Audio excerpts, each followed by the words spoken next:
was adjusting his lighting, and I started to go live with him doing this weird stretch. But anyway, saved him that one. Yep. Yep. Well, I did not fall, so we're all good. I thought you were going to. I was like, man, if he falls, I can't rewind. Oh, it's been a long day, guys. It's been a long day. What's up, Jack? Nepa, Keith, Chris, g'day. Jack again. Miss Sharon back with us.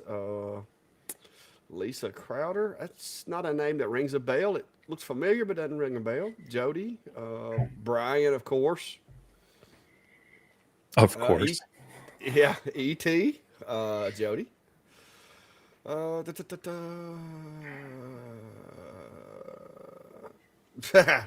Actually, Jody, no, you never emailed me. You gotta email me to do stuff like that. Guess I gotta have more information.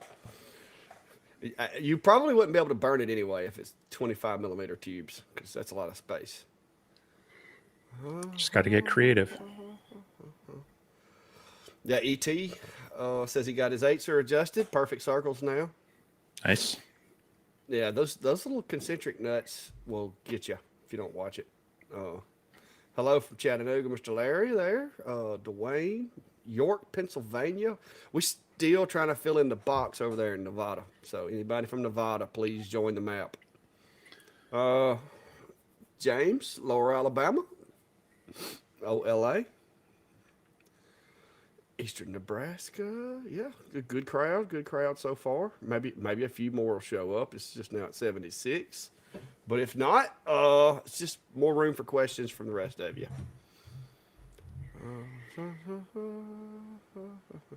Uh, no, I actually talked to Chris. I actually emailed with Sam, and yeah, I'm not going to go his route. I don't have the patience or the time or some of the skills needed to build up from scratch. I don't think I'm gonna have to get mine blacked in with somebody else.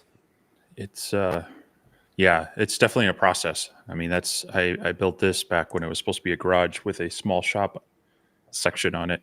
It's now pretty much full taken over by shop, but I took 1 week off to with some help to kind of get it started. I mean, I had the pad poured, but then it was up to me and some help.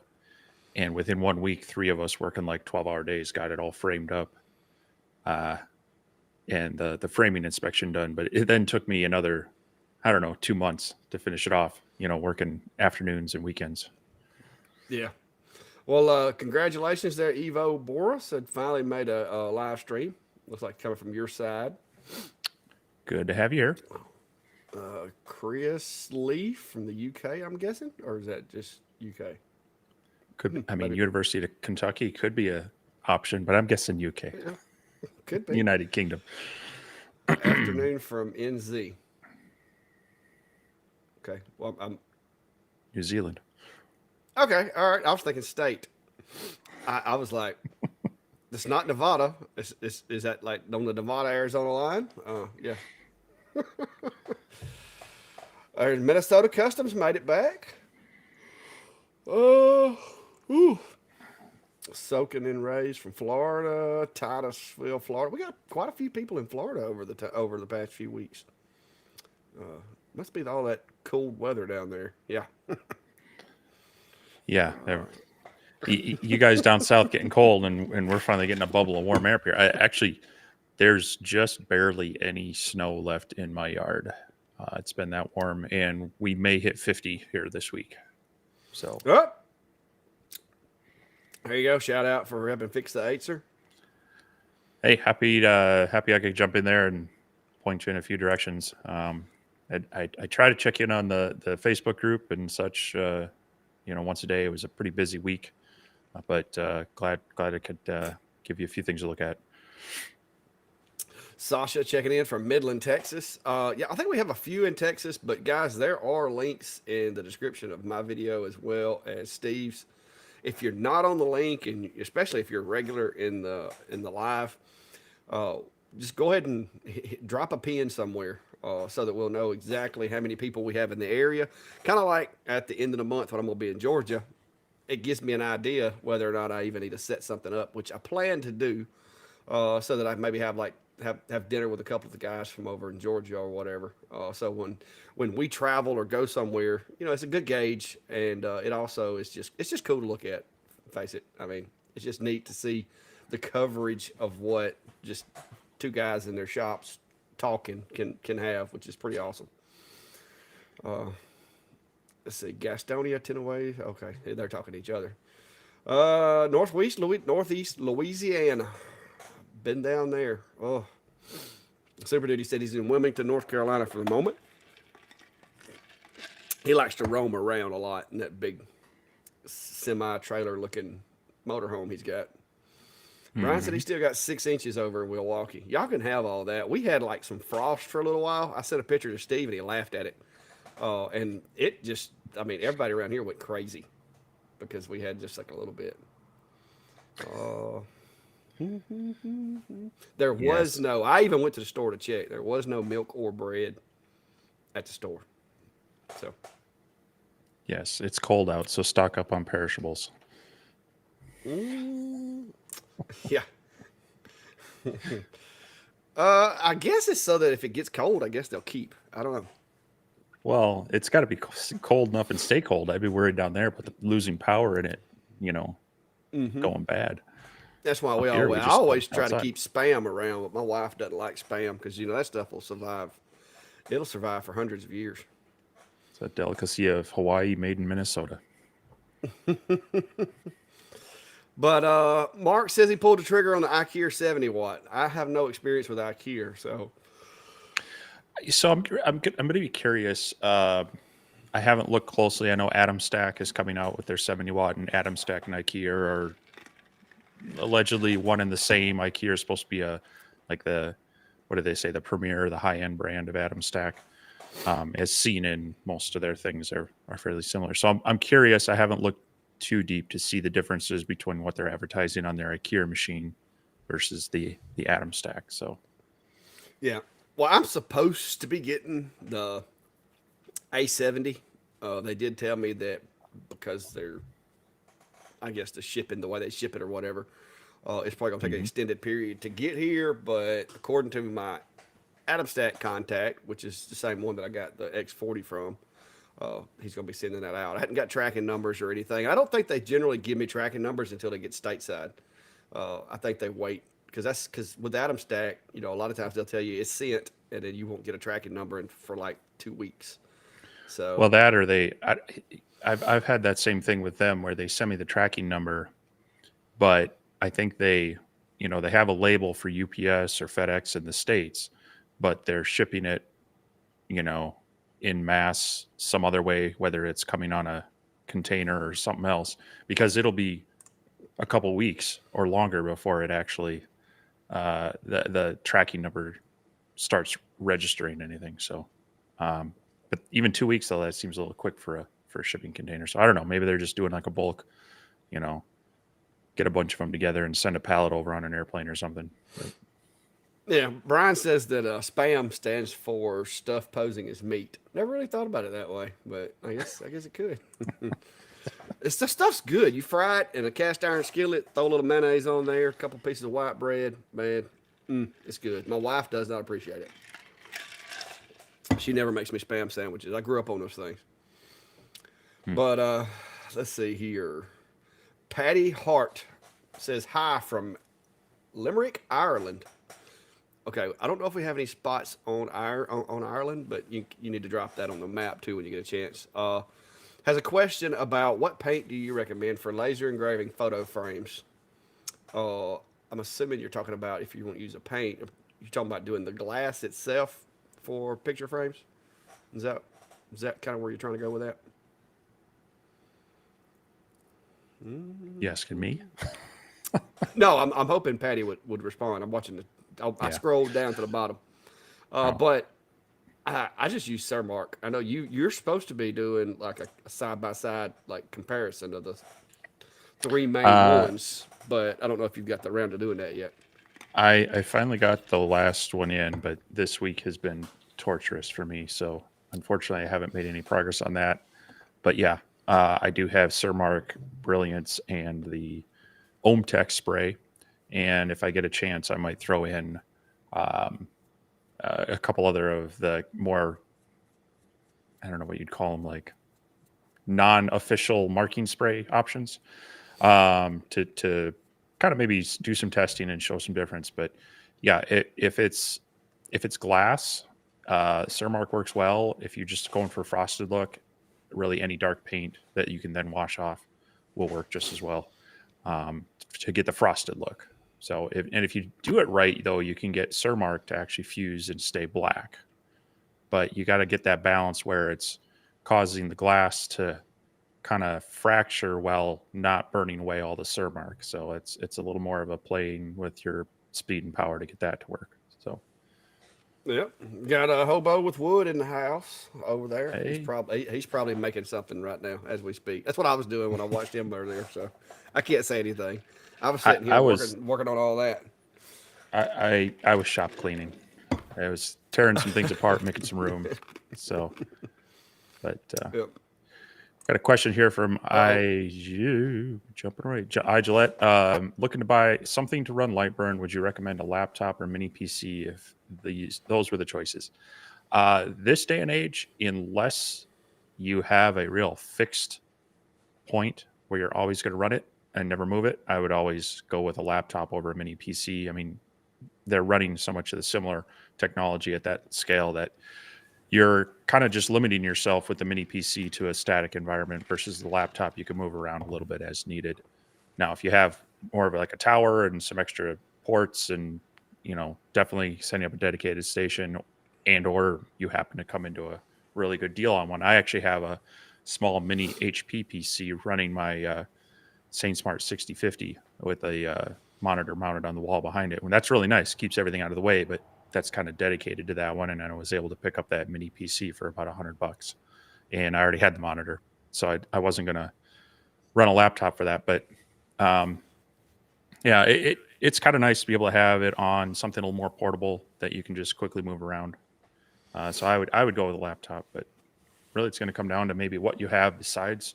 Like if you have a monitor, keyboard, and the space already, and you're just going to purchase a mini PC, yeah, go that route. You could probably save some money. yeah. Same. I kind of have the same feeling on that. I've currently on the CNC. I'm using a laptop, but I do have plans, like you said, to take. I've already got the monitor moved, and the plan is I'm going to mount me a mini PC. I'm just going to make me a little stowaway mounting position under the table so that it's out of the way, and have a mouse and keyboard. I've already got the Bluetooth keyboard with the touchpad, so I can use it with the mini PC and it just like basically have a place to stow away the keyboard. I've even thought about just CNCing myself a mount to where I can put the keyboard, basically have it on a swing Yeah, pedestal. That way I yeah. got touchpad and keyboard right there and the displays in the back. But right now I'm running a laptop and it works. I ran on a laptop out here in the shop for probably the first year. And then I converted over to using the tower, the big beast of a computer I got now.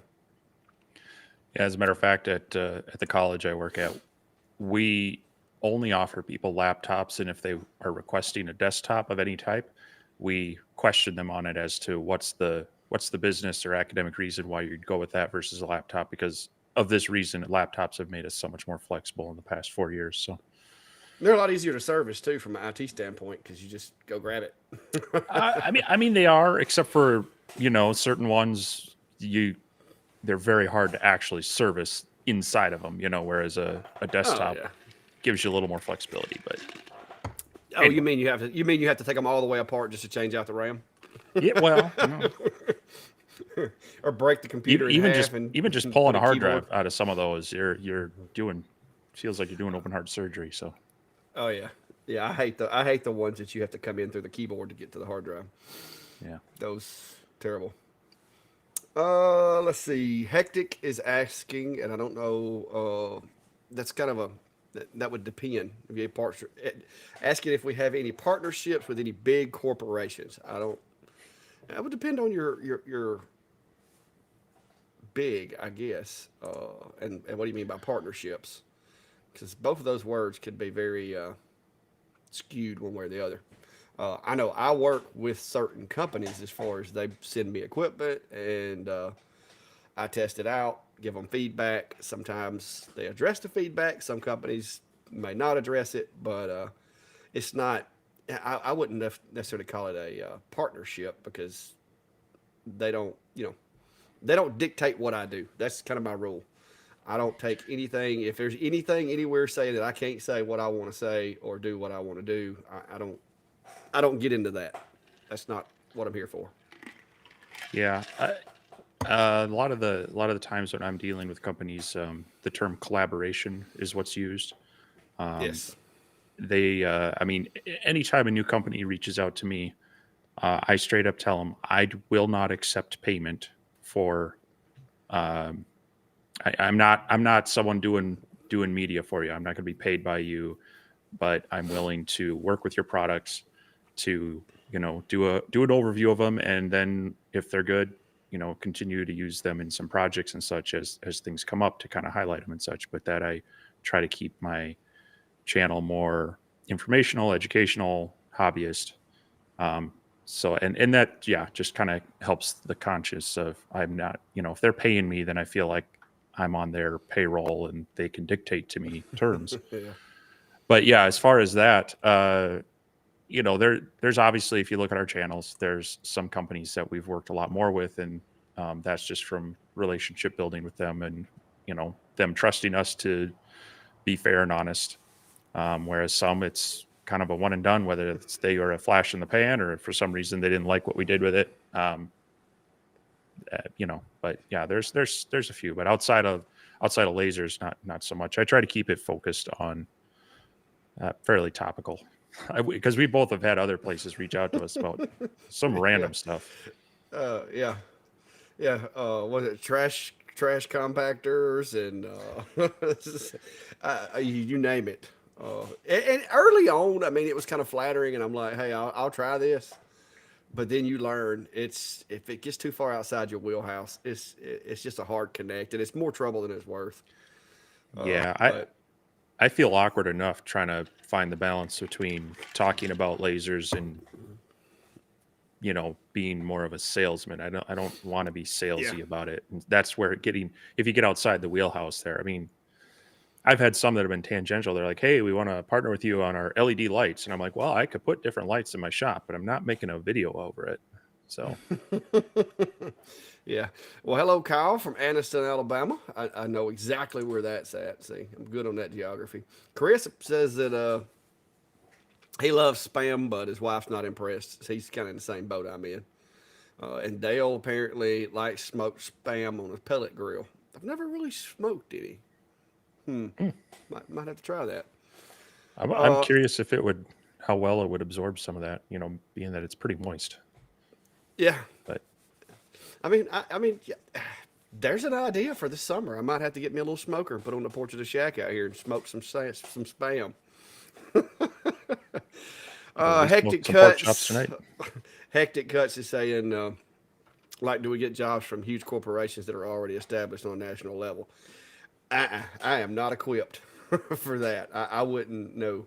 Uh, I have companies like local companies that I have, not necessarily contracts, but that I do jobs for that, range anywhere from like my biggest company that I do work with, like on physical products here locally.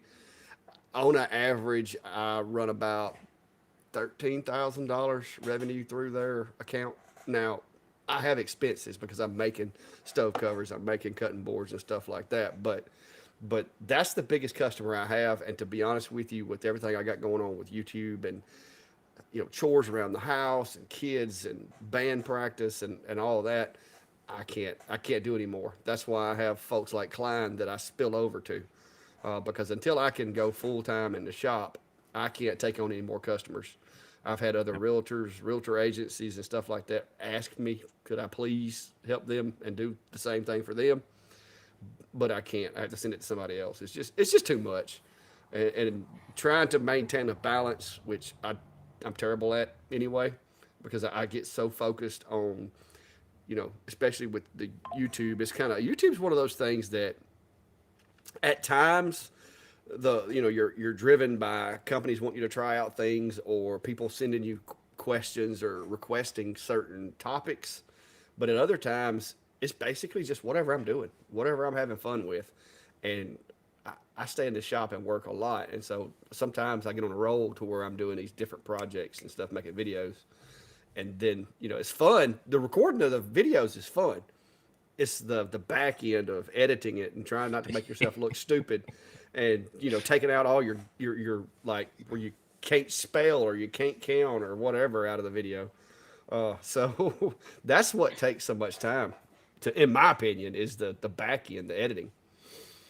Yeah, yeah. I get to the editing part, and I'm done with the project, and I have other things I go on, and I feel like I'm just halfway through the work.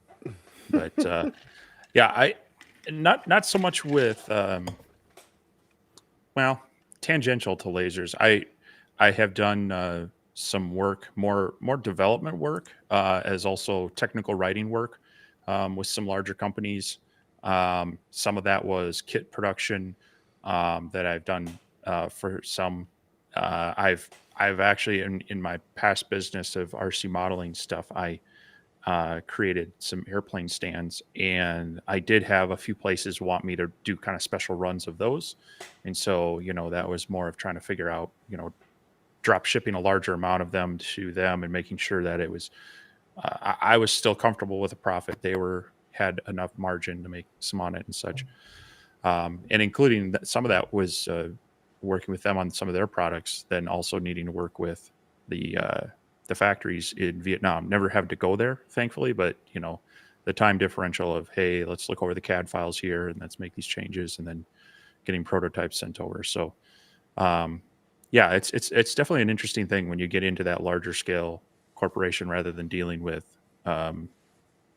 smaller local companies. I mean, you had, even the stuff you've done for May kind of is in that middle ground there of when you start getting Yeah. 50 to 100 units of things, you really start rethinking your workflow and such. But Yeah, because Maymay's hit me before with 300 pieces within the span of a month. That was when I bought when I first bought my second machine, because I had the one machine, and I got Maymay called me and it's like, hey, that order of 100 you just did, I need 200 more. And I'm like, there's no way. With one machine, I got to doing the math, and I'm like, it'll take me months. And yeah. so I ordered the second machine, and I ordered it on Amazon, so I knew it would be here, like quick.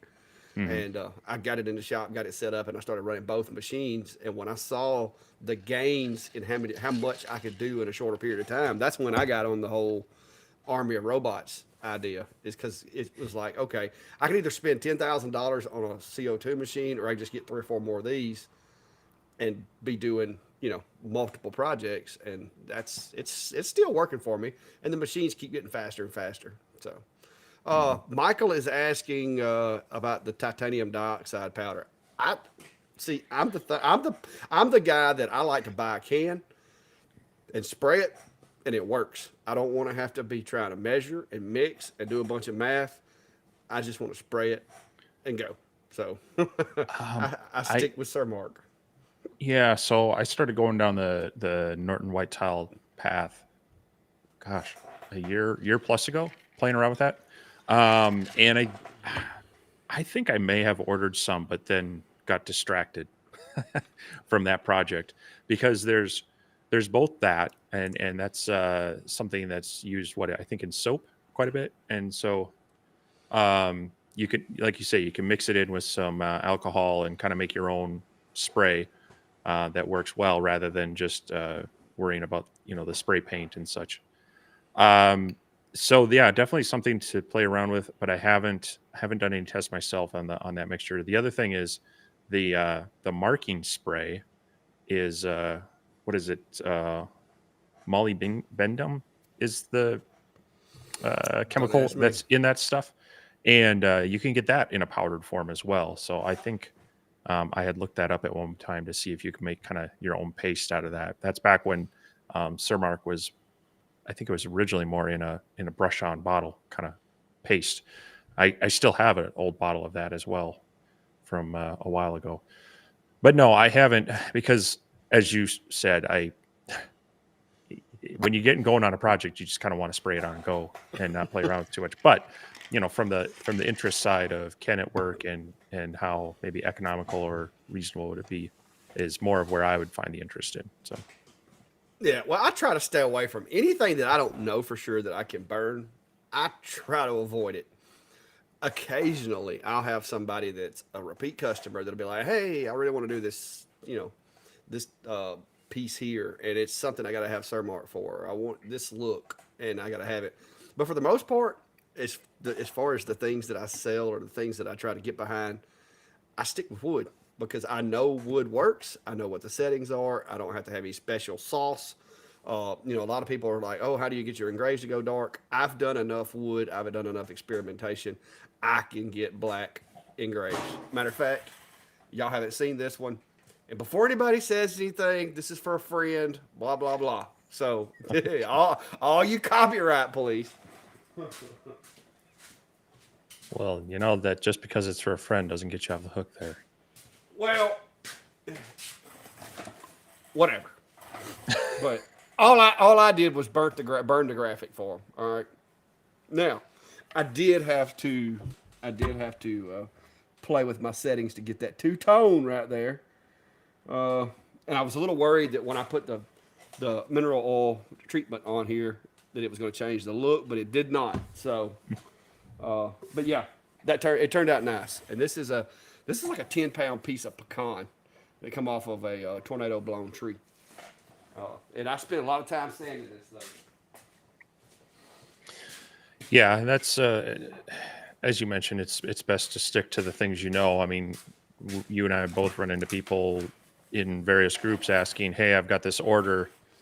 What are some settings I can use?" And that always, oh man, that would scare me to take an order and have not run it and not know. I mean, it's one thing when people, and I always try to caution people that I will share my settings with you under the caveat that you still need to do your own tests, but this gets you in the ballpark. Because Yeah. there's just so many variables that can make it a little bit different. And like you say, once you get to really know your material and your laser, you can dial it in for things like that. But Yeah. Yeah, that was like I said, pecan's one of those woods that there's very few woods that I know that you can actually shade on wood as well as you can pecan and get that black and that gray look. And unfortunately, that's the last piece of pecan I got left. And she's a realtor friend of mine that's been helping my daughter look for land and houses and stuff like that. And she's took us on tours of multiple places. So when she said, "Hey, I'm looking for this, could you help me fix it?" I'm like, "Yeah, sure, why not?" But we've been knowing her for a while. She's friends with my wife, and like I said, she's definitely helped my daughter out with looking for a house. So I'm like, "Yeah, I'll put you something together. It won't cost me anything, just a little time." And so that's what I come up with. And like I said, I didn't want to part with my big piece of pecan, but whatever. I'll get more. I just got to find a pecan tree somewhere. Let's see. so Jody's asking. Yeah. Yeah, Jody says she's heard both of us talk about a CAD program. And what would you recommend for a new person? Says she's fairly tech savvy. I think we actually use two separate programs, but you're kind of using what you're using because you just already knew it. And I got into it for the purpose of 3D printing and designing stuff and kind of fit checking things in a virtual environment. So I run Fusion 360, but not Fusion. Yep. Yeah, Fusion 360. Oh, for some reason I was thinking that was wrong. But it's a very powerful software. It's not cheap.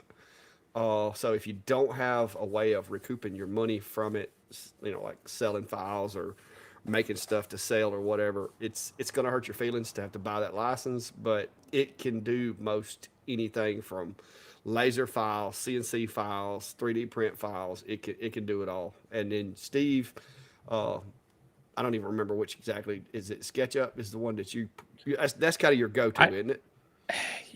Well, Yeah, I started using that, gosh, man, over 10 years ago. And so, when I'm in a pinch to do a project, I know it and I can crank it out well. However, they've also changed they have the free web version, but it doesn't necessarily work as well for exporting everything. Um, so yeah, you're going to end up probably buying into something. Now Fusion 360, you can get a free license and you can generally renew that with limitations and such, to kind of get started on it. Or there are various ways to get it at a discount through various organizations and such. Um, and and that is the one I would recommend someone looking into if they're just starting out and they're comfortable with a more complex program, because it's much like Lightburn. There's more features than you necessarily need to get started with it, but they're great to be able to use as you grow into it. And it will work well, as you mentioned, for 3D printing. You can set it up for export to CNC routing, and definitely export things uh, into your laser program. So that's what if you're starting off fresh, I would definitely look at Fusion 360. However, there are other less expensive options out there for someone who wants to do some real basic, 3D modeling. There's Tinkercad. You can get that for free. It's very easy, kind of object, create a square, pull it out to the dimensions, draw a circle on it, push it through things, kind of like that. It's similar to SketchUp, but not as necessarily powerful, but for some people that basic stuff works pretty well. um, there are also other just straight up free CAD packages if you look around, or very inexpensive ones, that maybe will do 2D. But the way my brain works, if it gets very complex, I like to actually bring it into 3D dimensions, extrude all my panels into their material thickness, look for any issues, make sure everything kind of looks and fits right. And I can do that with SketchUp, and you can do that in Fusion 360 as well. So Yep. Ben's asking if either one of us used ready board, foam board with a diode laser, and I hadn't. It sounds like it would be um, horribly messy. uh, not so much ready board. I've cut a few different foams. If it's a white core, it's not going to work very well with the diode laser, if at all. But there are some gray foams that work really well. I've, coming from my model airplane background, that's one thing I've done on the CO2 with a lot, and you can use white foam with that as well. Some things called Depron and such that are kind of a poster board like material without the kind of the card stock faces and such, or even they used to call it, it was like that fold out fan fold or something like that. It was some insulating foam that was about a quarter-inch thick, and you could cut it with a CNC or laser or just X-Acto blades. So I've played around with those. You do definitely want to do a little research on any foam you're going to put in your laser. Some of them are not made with such friendly things, and or have, if they're a closed core, you can start getting some of those micro explosions and vapors. So do a little reading on the foam before you just throw it in your laser. And had enough. My headset's all wonky. Had enough wants to know if either one of us have ever tried the Bob CNC free basic cam and sender. I have not. No, The I'm only familiar with Bob's CNC, but I haven't played around with his software.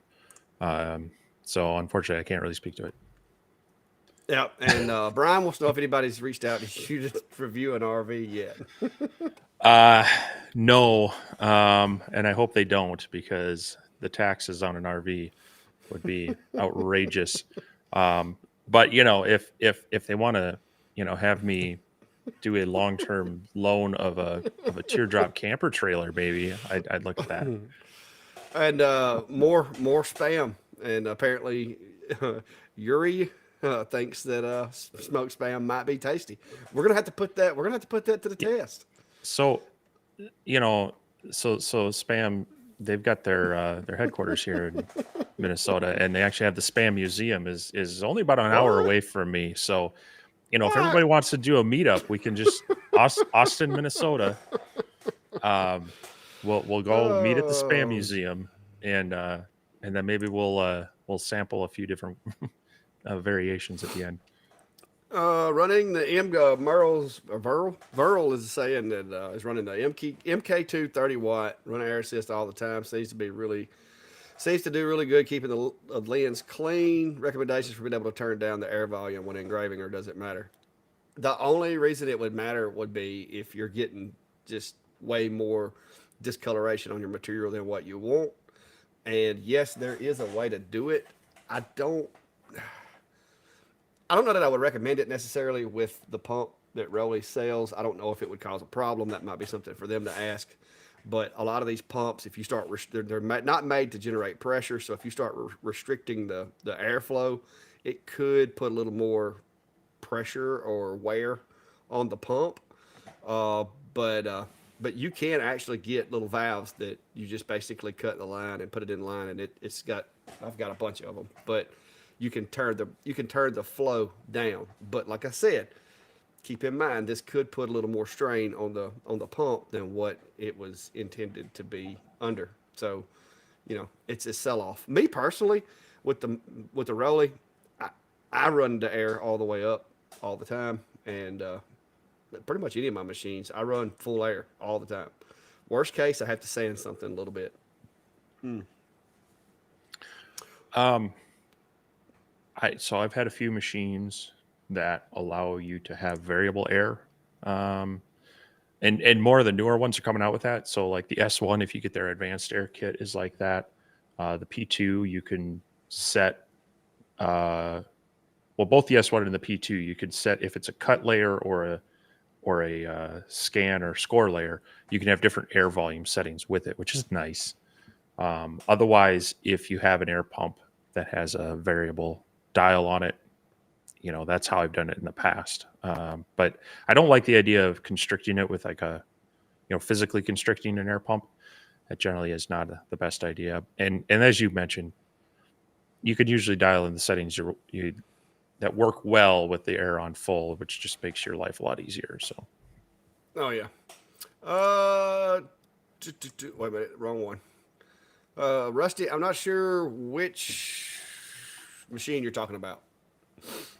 It depends on the machine as far as if you're talking about like mater locking panel. The X40, because it's oriented differently, I went with putting the legs on the right side and putting the teeth on the right side to maximize bed space and minimize the size of the jig kit. Most of the other machines, it was always on the top of the y-axis, basically. But with the Atom stack, it would have just been huge. It would have been up in the way, and using quarter-inch material, the bowing and stuff like that for that long of a span would have been a little bit hectic. So I decided to go with the teeth being on the right side, and you can see in my enclosure on the it's mine is on the left side, but I used my universal kit and just mounted it in there myself, as opposed to using it under the legs, just because it was easier to do in the enclosure. But the one that I built is built to go on the right set of legs, opposite of the controller end of the machine. The rest of them have always been at the top of the y-axis until they came out and swapped it around on me.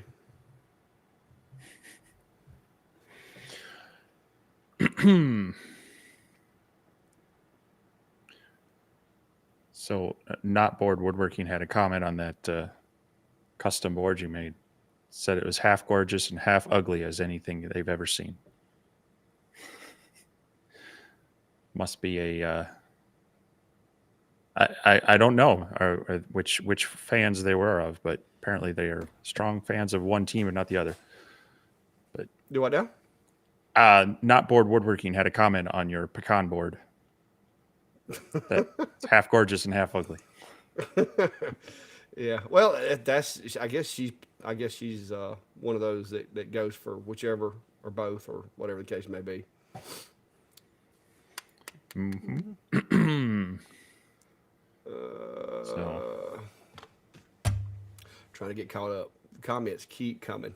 So Joseph is commenting that Sir Mark is very expensive, and yes, it is the more expensive compound out there, and definitely understand as a hobbyist where that that can of spray might not be something in your budget.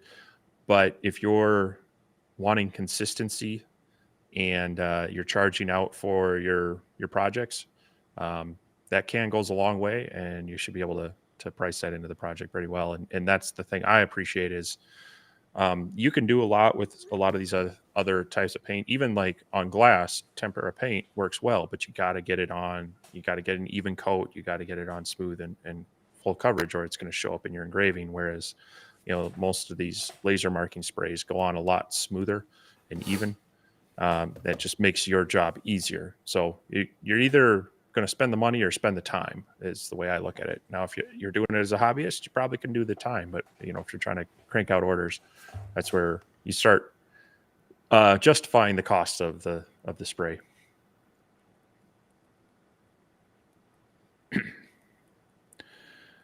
And Wes is asking how the screen printer is working out. They're thinking about getting one. Well, you had yours longer, so I'll let you go first. You've Um, probably done more with it. so I originally got just they what I received was pre-production. They had kind of put together a single color kit for me to do some video work on and try to get some awareness out about it. They recently did finally get me some extra frames to where I'd be able to do multicolor, but I only have a handful of the actual screens, and I'm waiting for those to become available to be able to purchase more because I do want to do some t-shirts. I've actually have a couple of small businesses asking me about small runs of t-shirts because they're having trouble getting the right type of shirt. Their logo is a little bit different than some of the other places feel they can do, whereas this process with the laser might work better. So I'm kind of waiting for some of that to come in stock so I can do a little more plain.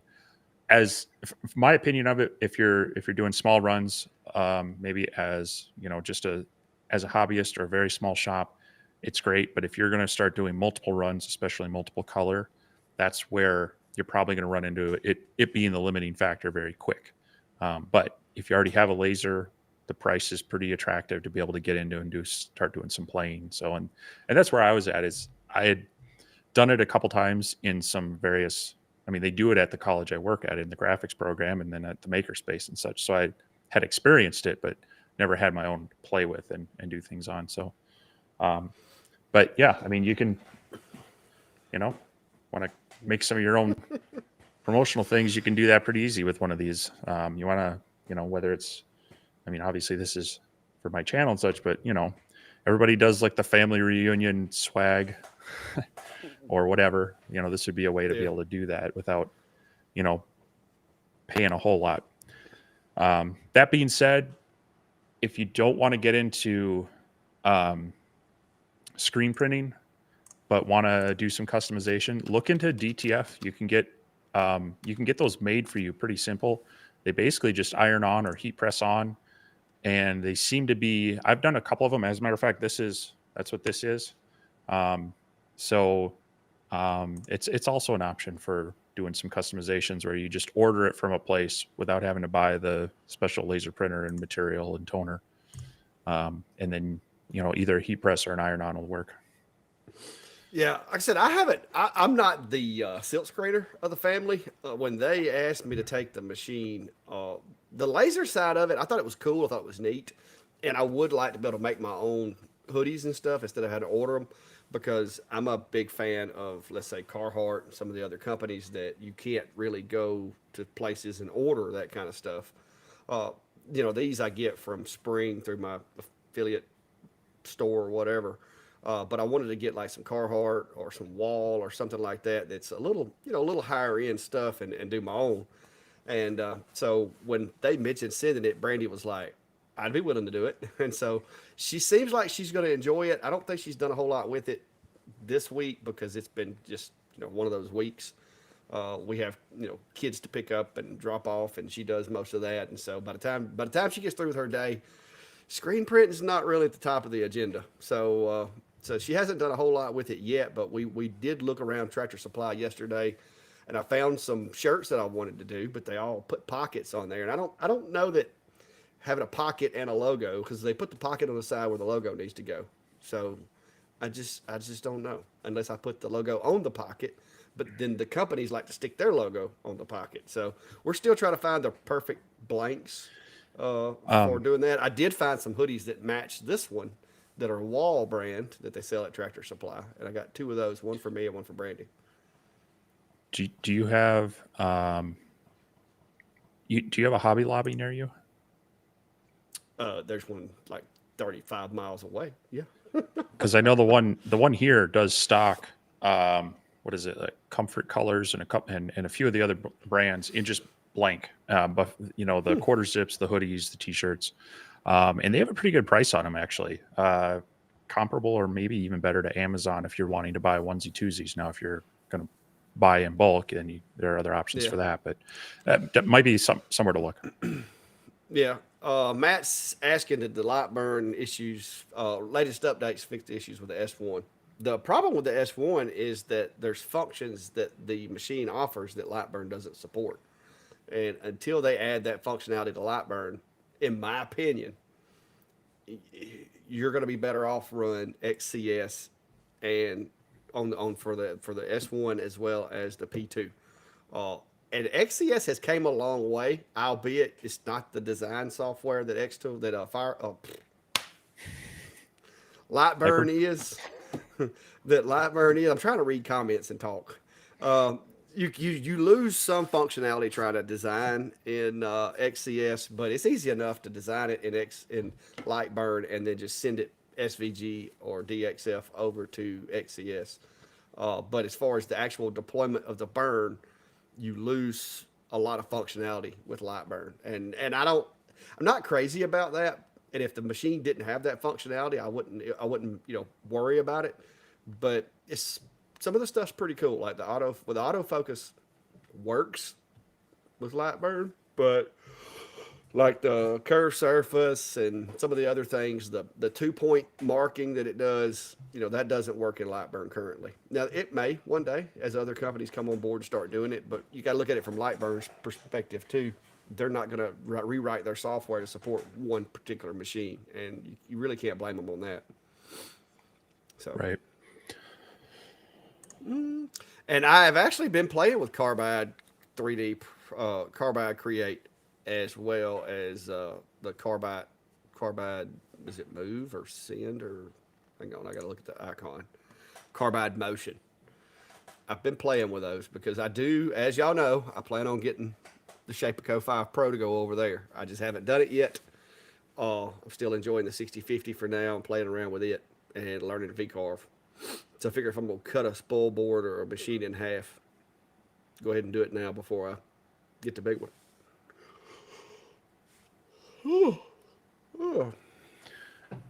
Well, Chris over in the UK said they used my CAD files for the D1 enclosure, really liked it, and posted a picture on Etsy.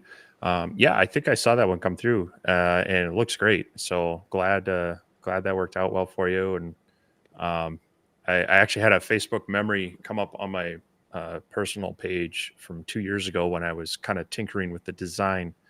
I hadn't quite settled on it yet, and so it was kind of a fun flashback to look at when I was trying to work through that. But yeah, glad that worked out for you, and that it looked like a really good build you had.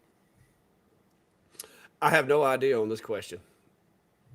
Yeah, I haven't dealt with any of those materials, so I can't really speak to that. I'm not sure Yeah. Yeah, what Lisa's just all is asking. involved there. One of the big things to stay away from is anything that has vinyl in it. So that's it's going to release some uh, bad gas that's going to damage your lungs and your machine. But outside of that, you have to probably look at what the materials are made of. Steve, I have an old one from the early days of the Clack Shack. The cameras were not as good, and the audio definitely wasn't as good. But whew, I don't know why I always get sleepy when I'm sitting still. It's because I'm always moving. But but I guess I could redo it maybe. Somebody else was asking me to do like a tour of how I've got everything connected with the lasers and all that. And I got other people wanting to see how I've got the CNC set up. So I guess one day I just need to get my little handheld camera out and go around and do all of them again. But the kiln that I built is about as DIY as it gets. Uh, I had a friend of mine that was clearing a lot off down on the river, and they had a lot of nice pine trees down there, and he was trying to get rid of the logs instead of burning them. So I went and, got me a couple of trailer loads of them, brought them home, milled them up, and just kind of let them air dry for a week or two here. Before I had all this in here, I just stacked wood in here and let it air dry, and got it down to where I could actually build with it. And I framed it up with it's actually got a true 2x12 band, and then like true 1x10 2x10 floor joists, and then it's got lap siding. Good lord, board and batten siding on it, and it's got 2 layers of the thick, was it 5 mil, I think it is, moisture barrier, as well as just general pink insulation in the walls. And then it's got a dehumidifier and 4 of the large heat lamps in there for heat. When I run the heat, most of the time I just run the dehumidifier, and it'll stay around 90 degrees in there, whether it's winter or summer. In the summertime, since it's on the south facing side of my building, when the sun hits it, it'll actually heat up to about 120 degrees in there, and all I have to run is the dehumidifier. So it takes me about 4 to 6 weeks to dry, say black walnut, white oak, red oak, or something like that, with the heat on, and it uses a thermostat that cuts it off at like 150, 165 degrees, and lets it cool back down. And then when it drops below, thermostat kicks it back up, and the lights come on and the fans start blowing again. So it's DIY, but it works. That's where, like I said, all this wood that I get, because it doesn't do you any good to mill this lumber and then try to build with it if it's not dry, because it'll twist itself apart. But I'll have to do another touch-up video. I think I missed the first question here, but Michael was mentioning to Ben that Fox Alien previously had a wire foam cutter CNC. Not sure if it's still sold, though. Yeah, I haven't looked too much into these recently. I had one that was developed for the RC hobby a number of years ago, called Foam Casualty, and it was kind of a cool machine that had a hot wire on the gantry, and they were kind of independent left and right, and so you could actually have one moving more than the other, so it could actually skew that wire, which is great for cutting out wings. But then it would rotate over, and then it would have a mill head so that it could pocket out for things that are needed as well. So unfortunately that it's no longer made or supported. Actually ran on a Linux G code CNC center, but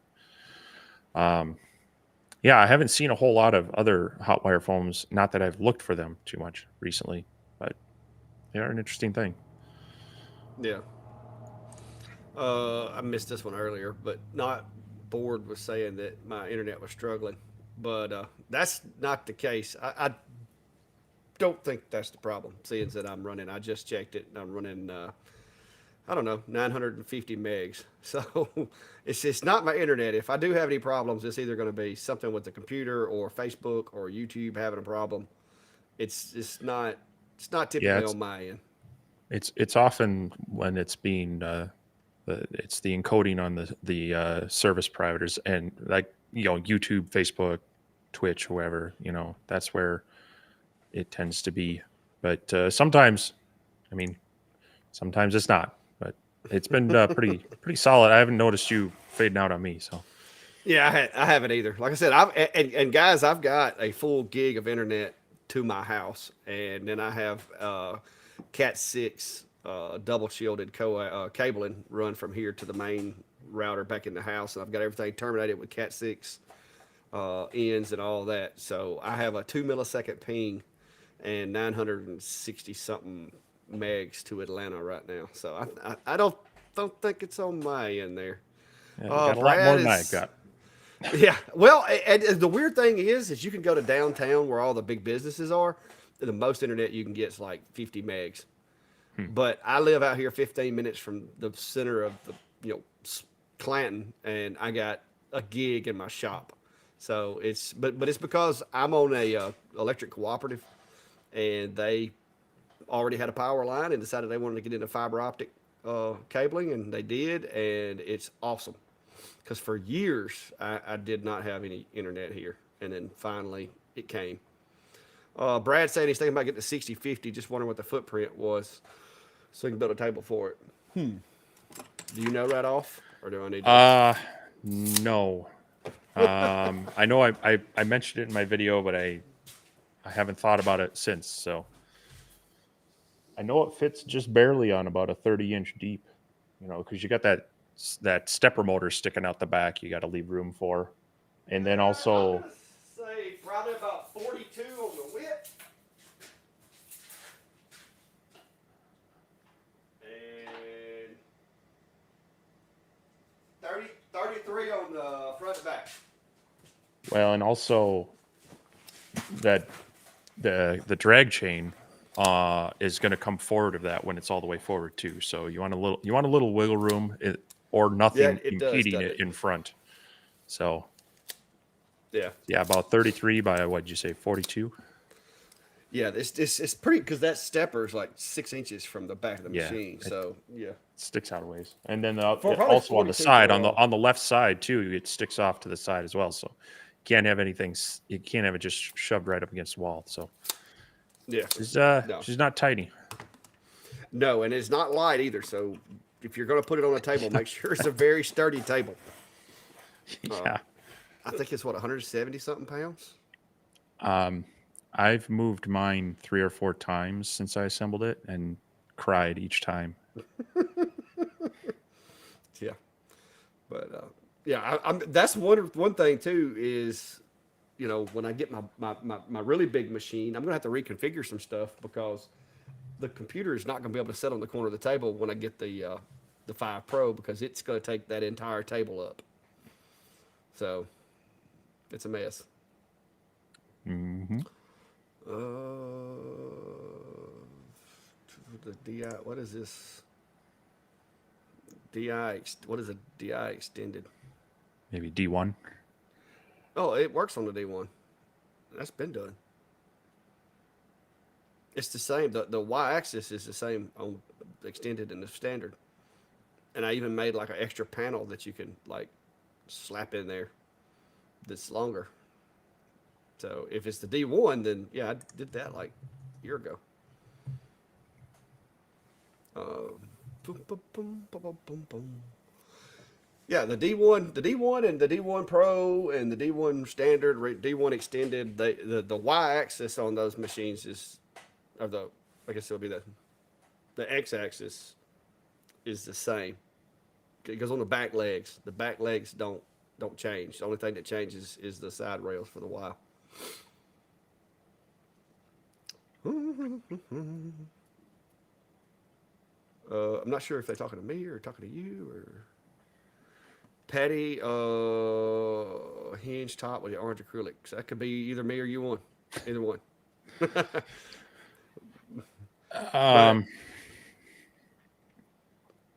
Yeah, the Falcon 2 I think is a little bit bigger than the D1, correct?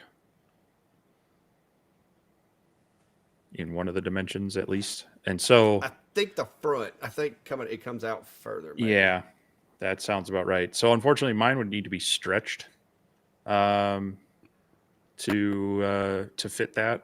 I haven't drawn up any of that. I'm currently working on trying to finalize some drawings for a Enclosurzilla Lite that will work with extended lasers and or would fit others with a lot of extra room, I guess.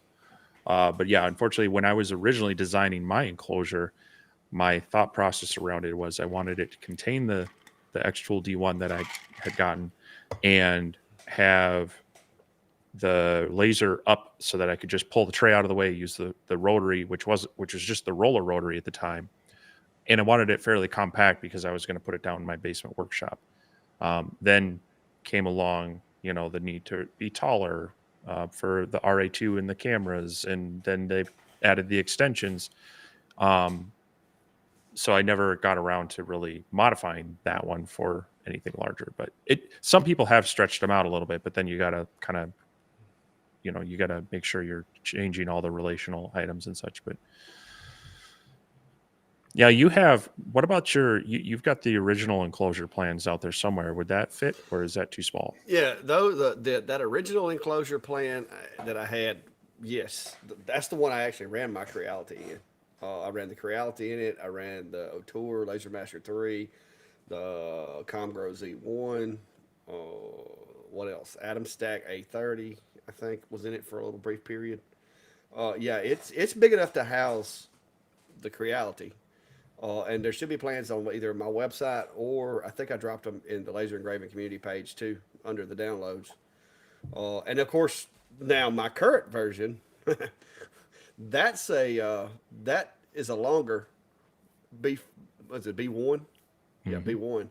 And I've got enough room on either side that I keep these little trays and stuff in here. Like I got a tray on this side that holds tools and spare lenses and stuff like that. So I've still got plenty of room in here. That's where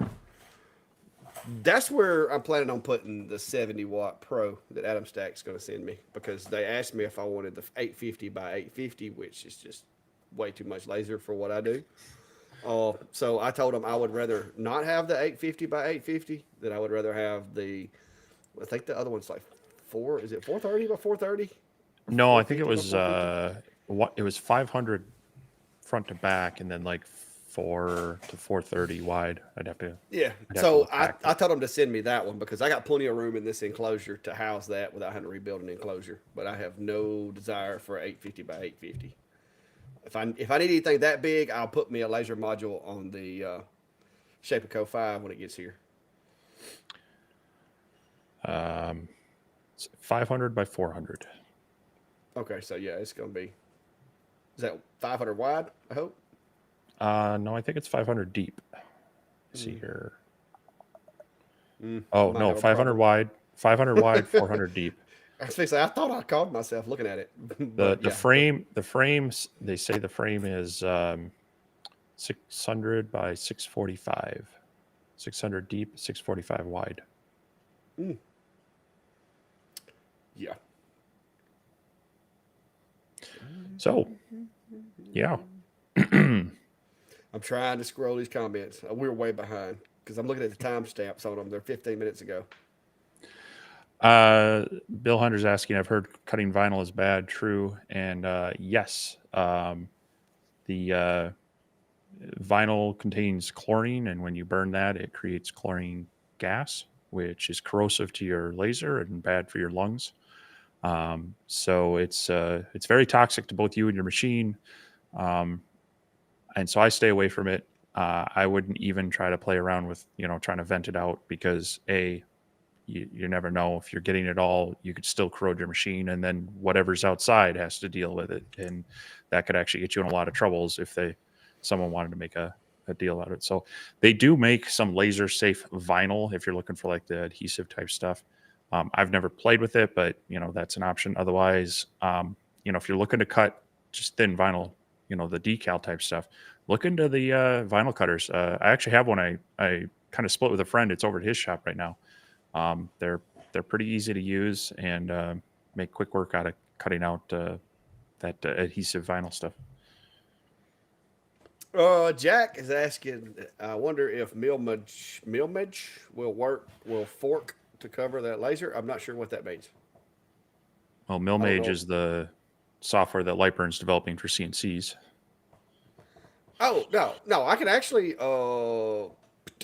I don't know about the other one, but I know this one. I could actually set it up in Lightburn. Now, the origin's all messed up, but I actually had it the other day, moved it around with Lightburn, but it was moving opposite, so I would actually have to go in and tweak the settings. But I didn't want to do all that. I was afraid I'd mess up something, so I quit doing it. But no, the software, from my understanding,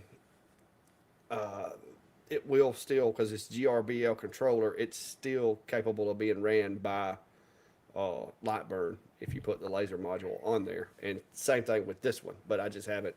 I haven't done it because I was afraid I was going to mess my CNC up because I do not know enough about it yet. Haven't done enough research to be messing around with it.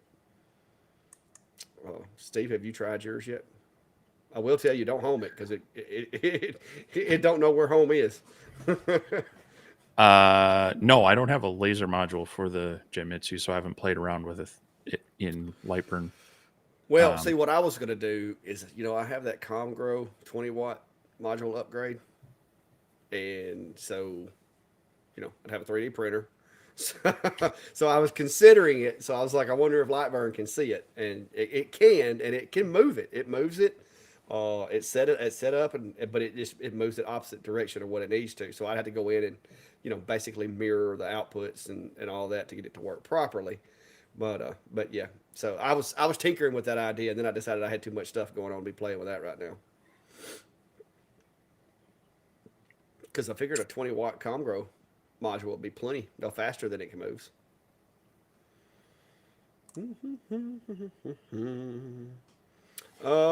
Which you talking about? I guess you're talking about the chip collection or the dust collector. Y'all can't see it, so I'm guessing you're talking about the chip collection. I've actually got two of them over there. One of them blows out through the wall for my planer and everything, and then the one that you see the bag hanging off of is just for the CNC. Then that's so that when I'm running the CNC for hours on end, I don't pump all my air conditioned air outside. But the other one actually just blows out through a 4-inch pipe out through the wall. And when my pile gets too big, I take the tractor, scoop it up, and go dump it in a chicken pen because it makes really good compost.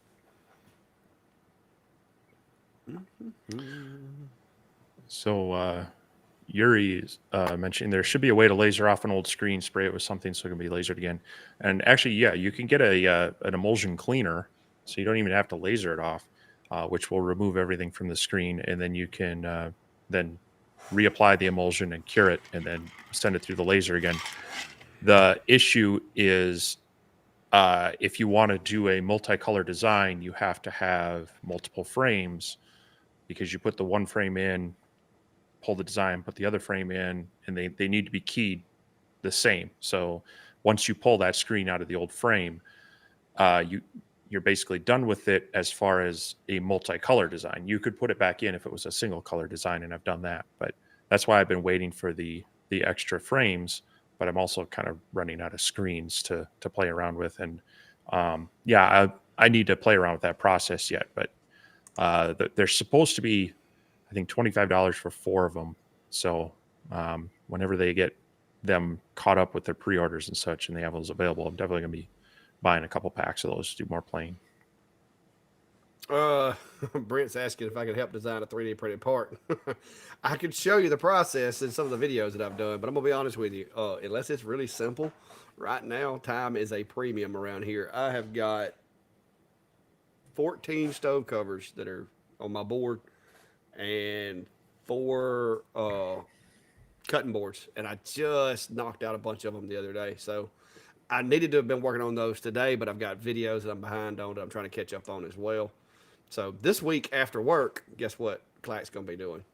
Making stove covers. And Wes says he found a local sawmill for projects, took a tour of it the other day.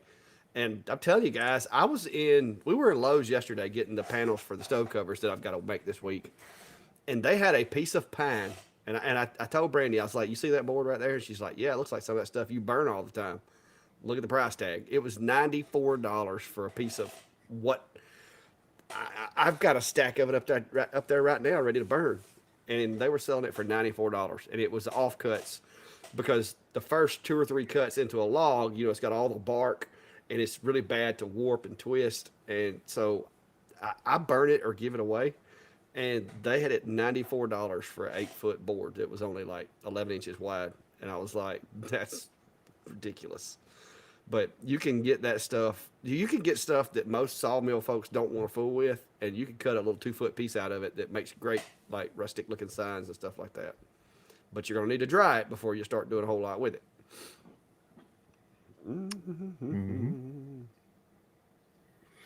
Verl's asking, X-Tool F1 looks to be a fairly decent starter fiber laser. Have either of you had experience with one? I do have one. It's a Galvo laser. Uh, it's a Galvo laser, but not actual fiber. It does have an IR module, 2-watt IR module to allow you to mark on more metals than you can with the blue watt. But it's not really going to be useful for doing any sort of like depth of engraving on that. Even our 20-watt Galvos are pushing it to do much depth. They can, but the X2F1 is, I think, it. I've said this before. It's really great if you need something small and portable, because it can mark on both natural materials with the 10-watt blue diode, as well as the 2-watt IR for metals and some other plastics and such. It's great for like on the spot engraving and such, but it has its limitations. It can't cut as well as a 10-watt diode, blue diode that has, an air assist cone and is properly moving around rather than at an angle. Um, and like I said, the 2-watt IR is going to be okay for marking items. The Galvo on it makes it faster, but it's still going to take a while on some larger items. So where I recommend it is if you need it to be compact, or if you want to take it, on the road to a show, events and things like that. Outside of that, you can get the same abilities and better power doing a normal gantry style with swappable heads, and or if you're really just looking at trying to get into a fiber laser, some of those 20-watt Galvo fibers are starting to come down to that price of where it's really close to what the X-Tool F1 is at. Now you'll lose the blue watt capability of it in those. Those are just dedicated fiber lasers. But if you're looking to really play around with metal and not looking to be portable with it, I think maybe it might not be the best thing for you. Yeah. Like I said, I haven't got any experience with that one, but I do have, like I said, I've got the same fiber that you do, the call marker B4.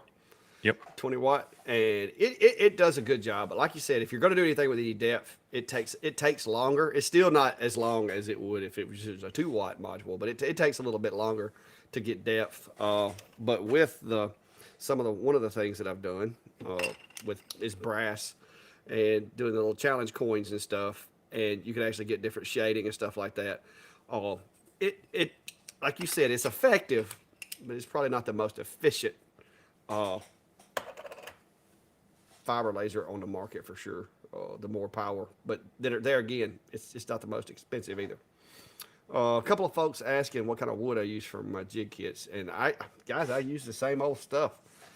It's 1/4-inch Luan, 4.5 millimeter. Ooh, that's dusty. 4.5 millimeter Luan, and it's mostly all I use, unless somebody asks for something specific.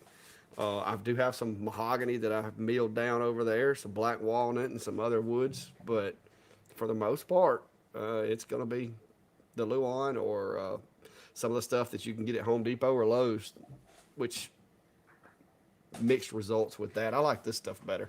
I get it locally.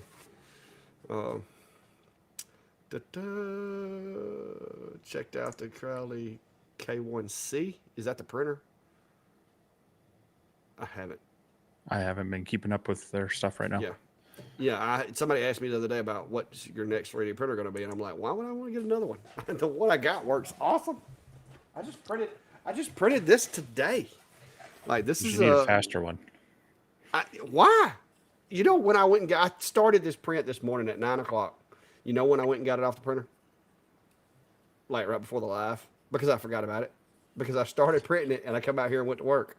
But this is going to be the air assist relay mount for Enclosure Zilla. Even though Adam Stack's pump seems to be working really well, I want to get back on Shop Air to where I can tune it and play with it. And so I had to print me. I've got two 24-volt relays now, so I had to print me a little holder for my relay. That's a job for whenever I get caught up. Well, you'll eventually find a time where you're sitting there waiting for it, and you'll be wanting something faster. Maybe one day. We'll see. Somebody's asking Rolly MK2 versus the We Create. Any thoughts? Yeah, Rolly. MK2, whichever you want to call it. I mean, bigger work area, light burn compatible. it's that's all I need because that as good as it could be until they open it up to Lightburn. To me, I do not like their software. I'm sorry, but it is as far as functionality, the machine itself, the mechanical machine works fine. It works great. If you've never used a laser before and you're not stuck on Lightburn, who cares? But if you're like me and you're used to Lightburn or at the minimum XCS, you're not going to like the Create software. Now, if you're brand new and don't know any better, you might. The mechanics of the machine are fine. It's the software, and if they will revamp their software or either add Lightburn compatibility, I think it would be a game changer for the machine. So since you have it also, Steve, you don't have the MK2, but you have the We Create. What is your thoughts, sir?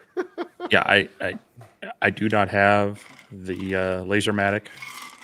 I don't have one. I have never seen one in person. I have not touched one or played with one. I would say get the Lasermatic.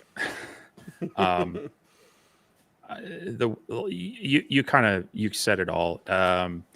They're a newer company. They had a nice idea, and I think they have potential. They definitely need to work on their software. When they say it's Lightburn compatible, that compatibility is you can design in Lightburn and export the G code, and you have zero control. You basically load that file into We Create and tell it, yep, everything's good, hit go, and you can't even move it around on the workspace. You have to make sure that you have everything aligned just perfectly. So for me, it's just not working with Lightburn.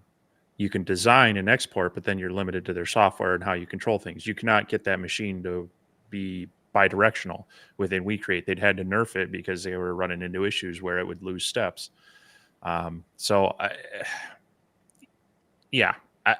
struggle with because of the limitations of software and there are some mechanics on that machine where if everything's working great, it's fine, but it's not the easiest thing to work on either. So if you have to start removing panels, I mean, even just to clean the lens on that We Create, you got to tip the thing up on its side, and it's not a light machine. So there's just too many things about it that I kind of go, they need to work on this yet.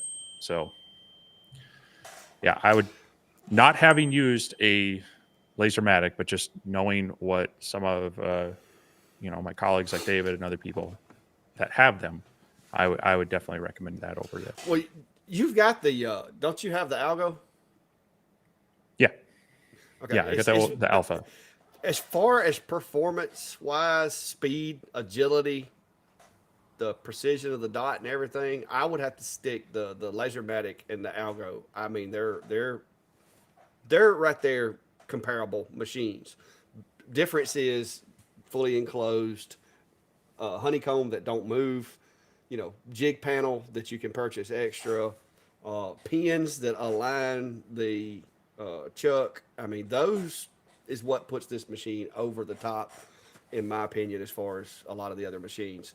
I just this week was trying to do a job on my P2, and that thing was moving. And even though it's not a lot of vibration, it was causing my honeycomb to slightly move a little bit occasionally. And so I had to engineer a way to keep the honeycomb from sliding on me. And you don't have that problem with this one. So that's the one thing that I will say. There's a lot of things about it that will prevent you from having to engineer stuff or fix stuff or whatever. That's why you haven't seen any jigs or anything for that one, because you really don't need them. I mean, the only thing that I've got that I use with it, and I think they're in my other machine right now, are my magnets. I got basically they're little squares with magnets that hold stuff in position, and I use them just to basically extra precaution, make sure nothing moves in there.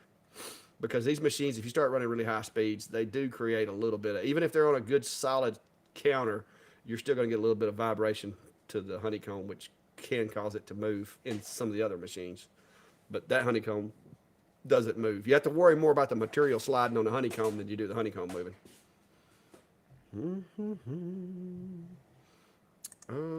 Lisa, I use hobby panels now. I used to make my own panels by putting biscuits in the wood and gluing it up and putting it in clamps overnight and all that, but I couldn't keep up with production. And so I went to using just hobby panels now. Pine 3/4 inch thick hobby panels from Home Depot or Lowe's, cut them to the size you need. That's where I'm at now because I could not keep up trying to take 1x4s and make my own panels. Uh, Now, your trophy shop guy in town, did he get the Thunderbolt laser, or did he get one of their other ones? oh yeah, yeah, yeah. You got the bolt. I've been. All right. Well, I've then been. maybe I've you been can running. speak to this one. I've actually had a little bit of time on the bolt. Just gonna throw this out there because it runs on Lightburn, and he has used what's the other software? The older software, not Adobe, but anyway, he used the older software. And so Lightburn is new to them, and so they've had to call me a couple of times. It was like, "Hey, can you come by and show us some stuff?" And so I've did a few training sessions using the Bolt, and all I can say is it's awesome. I mean, it's awesome. Now I like I like the P2 for what I'm doing with it, for what I'm using it for. I like the P2, but the P2 compared to the Bolt, as far as speed, the P2 actually is stronger than the Bolt as far as the wattage rating, but that Bolt is so smooth, it's so fast. The resolution on that Bolt, I did some, see if I got the picture. I did a badge the other day on some material that they had, which was basically black over silver coated metal. And the resolution that I got out of that Bolt was comparable to fiber, what I can do on the 20 watt. And it just shocked me. I don't think I still got the picture. I don't. But I think I sent it to you. But but the Bolt is a different animal. It's a lot more expensive, but like the way the lenses come out, being able to access things and work on them and everything, it looks like it'd be a lot simpler, a lot easier than the X tool. It doesn't have a, whereas the X tool was kind of built like a modular machine to where you can buy the base machine and then you buy the, you buy the bottom part to where you can expand it, downward.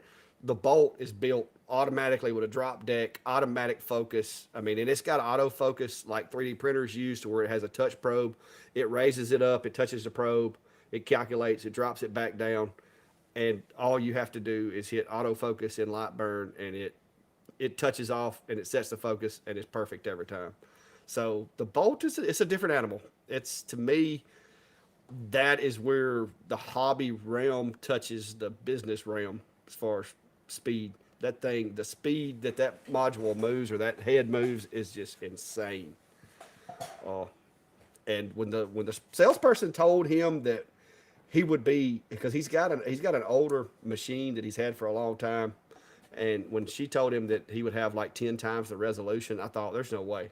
But it's like I said, he's getting fiber grade results on that coated metal out of that CO2 machine. It's unreal. And we had to take the lenses out, check them, make sure they were clean and everything. And it's easy because, like, literally there's a thumb screw. You loosen the thumb screw and you can slide the mirror out, clean it, and slide it back in there and tighten that screw up, and it never moves. You don't have to worry about, if I clean it, I'm gonna knock it out of alignment. It's built like a train. So I do like it, but I can't afford one. So if you were having to finance one, would you go one way or the other?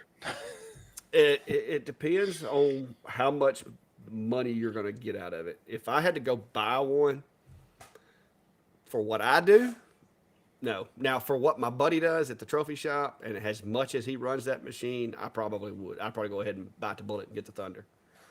But for what I do, no more than I use a CO2, I probably wouldn't shuck out that kind of money. But he runs his machine every day, all day. Now he's not running the Thunder that much yet because they haven't got proficient with it with a lot of their materials. They're still having to test and build a library of settings and stuff like that. But all for right. For a hobbyist, I think the P2 is adequate to do most what you're going to be wanting to do. And I'm telling you, it will rip when it comes to cutting. That being said, though, the P2 is not that much cheaper than the Bolt. Really? Well, I Yeah, guess by the time you add the riser and everything. I mean it's the Bolt is starts at 5,500 according to their website, and the P2 is on average 4,500 on up with accessories, right? And I as don't you know. mentioned, that doesn't come with the riser, so I don't know. That would be something to consider. Now, I will tell you, it's a lot bigger than the P2. well, yeah. Uh, it's tall.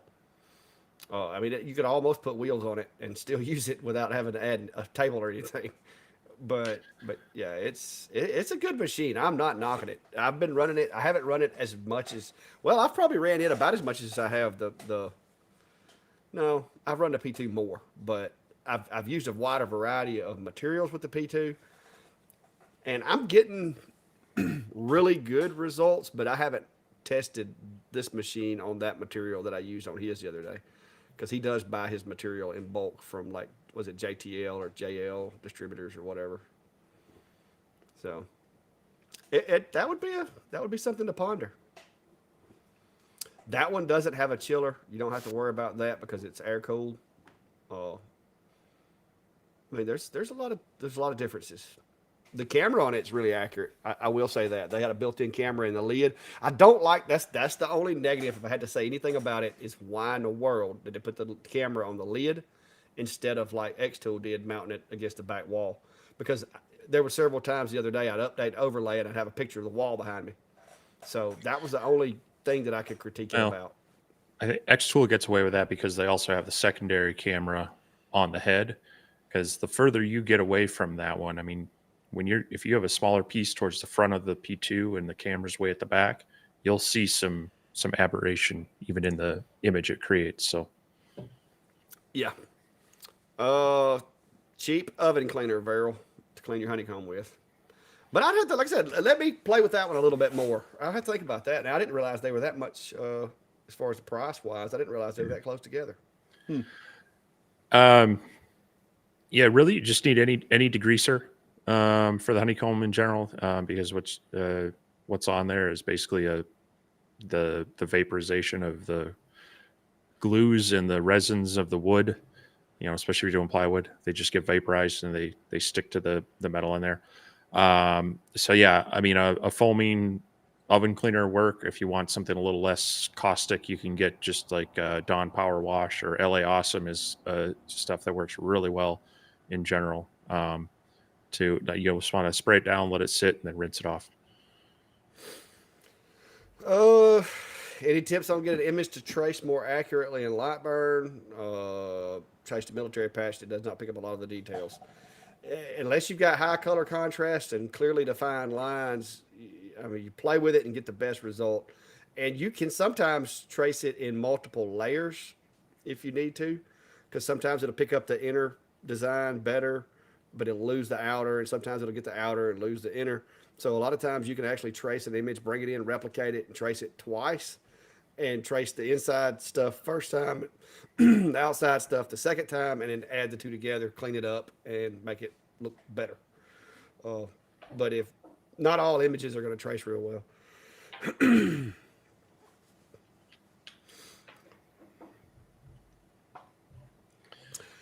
Do, do, do, do, do.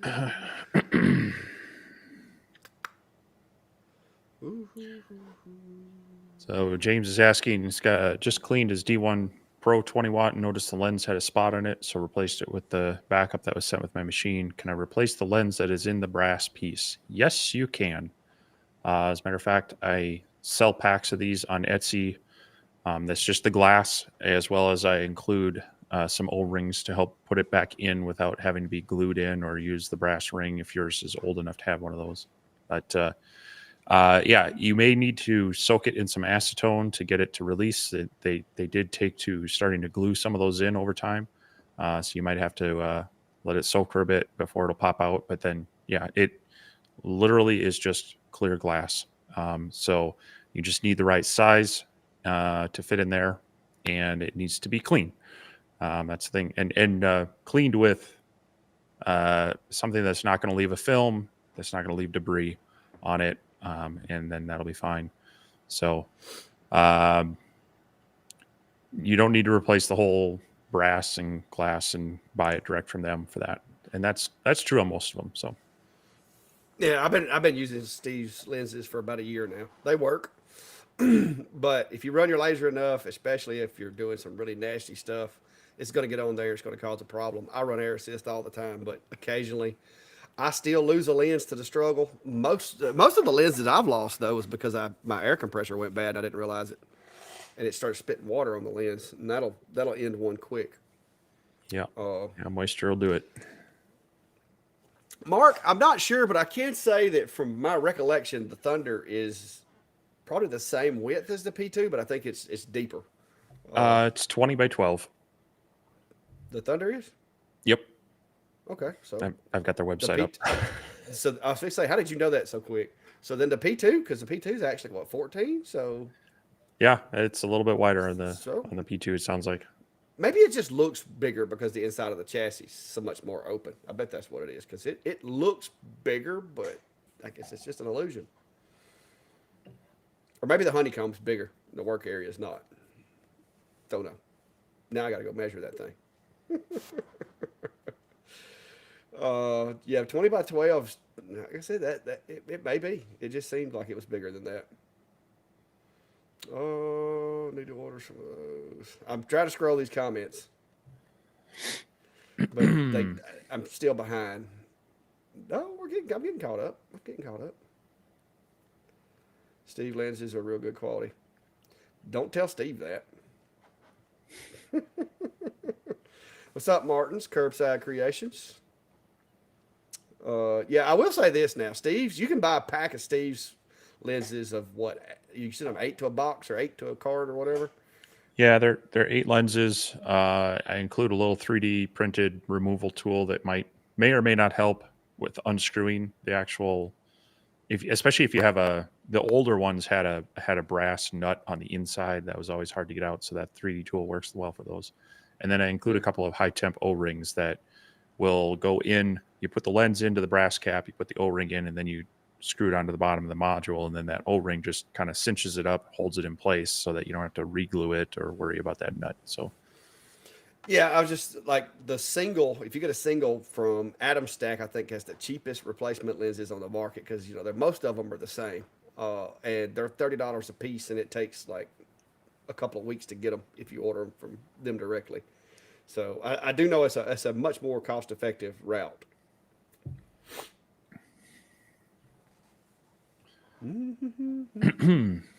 Brad's asking what drag chain do y'all recommend? I'm gonna be honest with you. Most of the machines I'm getting in now come with a drag chain, but I just been the ones that didn't come with it, like my old Acer, the P20 and the L30, or not the L36, the V36. I used just some Amazon generic ones. I think me and you used the same ones, didn't we? Yeah, I've really at that point there's two things to look at. What size do you need? So is there a certain width because you have so many cables, or height because you have a certain tube? And then you got to worry obviously about how long you need it. But then there's two different styles. Ones that will have like snap-on covers so that you can actually lay the cable in instead of trying to fish it through. Those are nice, but then those covers can also pop off. So, but yeah, it just really go off of the size you feel you need, and yes, Amazon generics. I knew this question was eventually going to come up. We knew it was. Oh, well, first of all, my CNC experience so far has been limited to Sage Smart Genmitsu machines.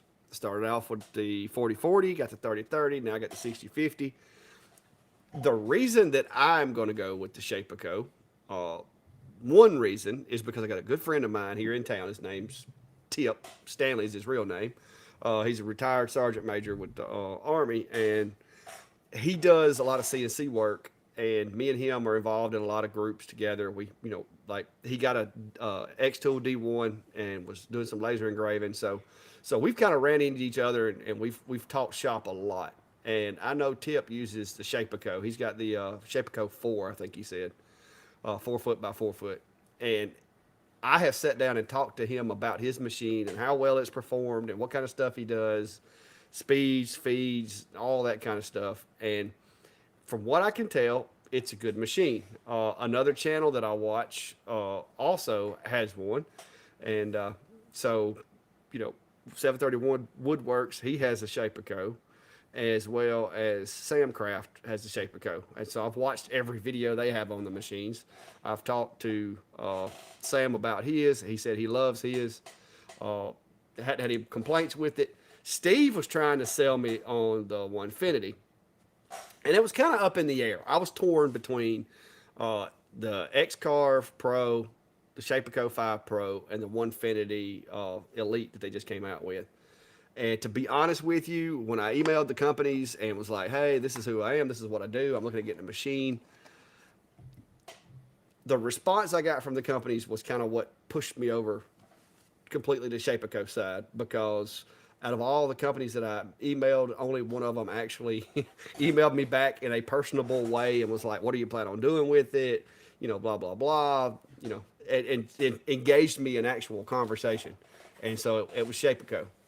So that's the reason that kind of pushed me over the limit between listening to my buddy Tip talking about his and looking at some of the updates, because the only complaint that Tip had was that, you know, with some of the older Shapecos, because he had two, was the belts and the rollers had to be, you know, constantly tensioned and cleaned and all that.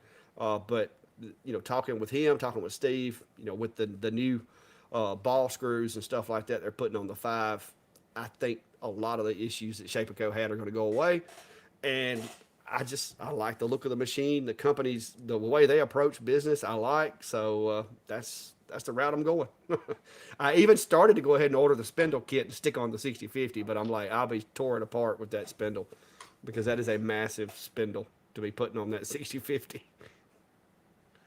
But Steve can tell you more about the Onefinity. I have, like I said, my experience is limited to research and using these machines.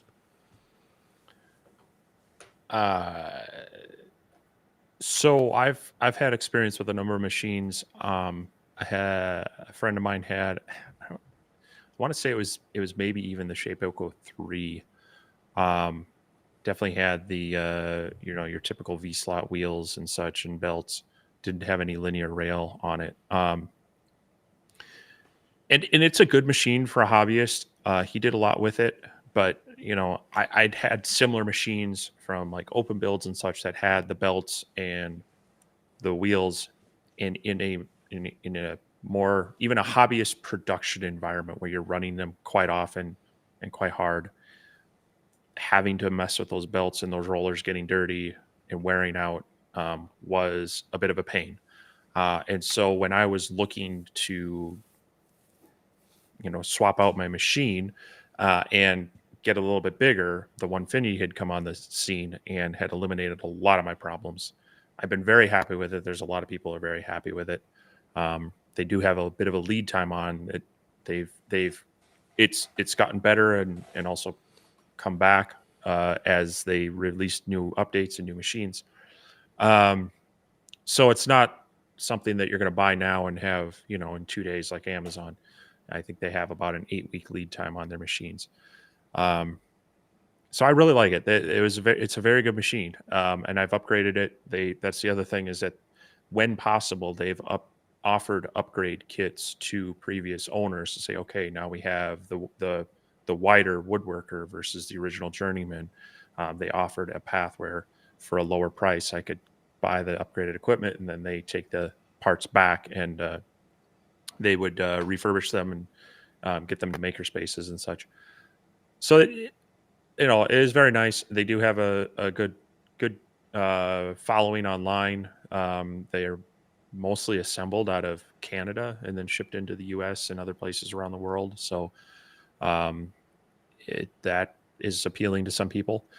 But again, it's really going to depend on what your need is. You know, as a hobbyist, any number of these will probably work just fine as long as it's got the working area and the power. The Onefinity is simple, but you got to build a table for it. It mounts to whatever it's sitting on. It has to hard mount to it. So there is no like, I'm going to set it here and then move it over there. So there's some pros and cons to it, but I'm very happy with the Onefinity. I'm debating upgrading to the new version, the Pro version with the Masso controller and such, more out of curiosity than need. and a few features. The controller is a lot there. The controller on that one is a lot better. Gives you a little more flexibility, a real time control and changing speeds and feeds and such, and actually has servo motors that will detect when they get out of sync and kind of stop the job and allow you to reset it. So there are some nice features to that, but definitely not needed as a hobbyist. So I don't know if that helps either way, but I think, as a hobbyist, I think you'd enjoy either machine. Reach out to the company like Clack did, see what you feel in talking with them. And, eventually if the price is right and, you're not going to get kicked out of the house for buying it, jump in. Yeah. Well, and that was somebody else brought up another point. And one other thing that Shapeco kind of had going for them was they are a U.S. company. Now, like we know, most of the parts, they all get them from the same spot, whether they put them together in Canada, the United States, or wherever. But I did like the fact that it had the aluminum bed. So, like where you said with the Onefinity, you have to make sure. Which I built my table to where it would accept a Onefinity or a Shapeco, but you have to have the bed perfect, with the Shapeco or with the Onefinity. Whereas with the Shapeco, because it has the aluminum struts and stuff underneath it, it's a little more forgiving because it has a hard frame that just kind of bolts to the table. But and like some of the features that come with the Shapeco, like I said, I liked them, and they really got me with that strip of LED lights across the gantry. That's just awesome. It's the little things, really. But like I said, a lot of just my buddies that I know and I trust that I've talked to, and then like I said, Sam Craft, 731 Woodworks, both of them have had and still have Shapecos. So it's a gamble anytime you're spending that much money on something. But I think all things considered, it's going to do what I need to do until I can justify getting like a sure enough commercial machine or whatever. And I'm looking forward to learning it. And I've already got the software downloaded. I do think that I'm probably going to stick with VCAR for designing because to me, the Shape & Co. software kind of reminds me of XCS as far as the design software. Although it can do some stuff, it doesn't have as many options as VCarve does. So I'm gonna stick with VCarve for my designing, and of course I more than likely will go to their software for sending the file because I know they have the bit setter or whatever that after you change bits it automatically goes over and does a touch off to recalibrate the Z axis between bit changes and stuff. So it's it's we'll see. If I don't like it, I guess I can save up my money for another couple of years and upgrade maybe. We'll see. Gonna get a Phantom. I don't know what a Phantom is. It must be way expensive.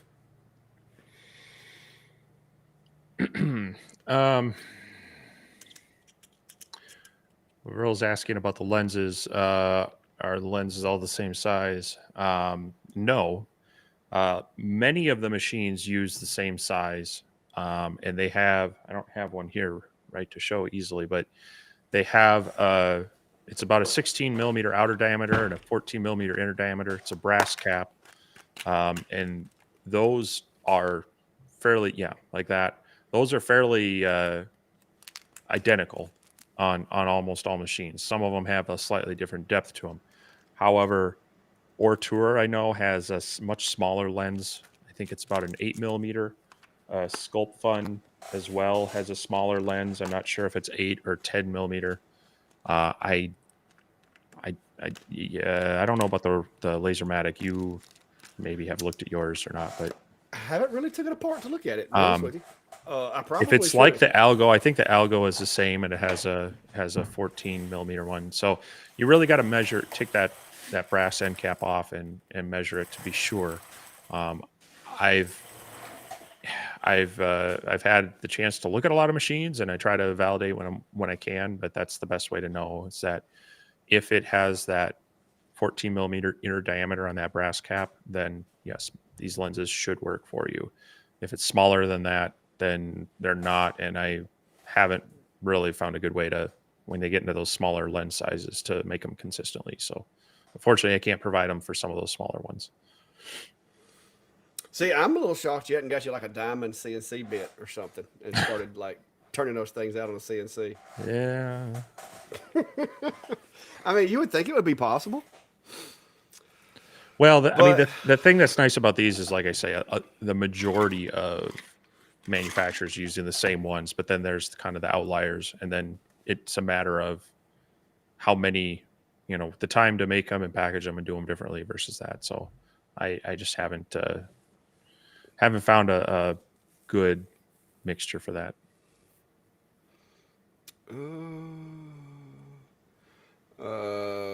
Somebody's asking a question about a controller. Says, does anyone sell a light burn controller to put on a laser that doesn't work with light burn? Well, so like on, I know like Monport and whatnot, I believe you can buy just the controller for like the K40 series lasers. That's G-code compliant with Lightburn. Outside of that, you can get the Ruida controllers, but now you got to step up to a bigger size, or a bigger, the more expensive license. And I'm not 100% sure that that's going to control a diode laser if that's what you're looking at. So, otherwise, you can just grab a random controller from a G-code laser that is Lightburn compliant and try to hack it back into the frame that you're working with. Like you could take a Sculpt Fun controller and hook it up to an X tool machine, and then through some playing and some troubleshooting, get all the axes coordinated right and dialed in. But that's getting into a lot of playing that you want. So a few different ways to do it, but yeah.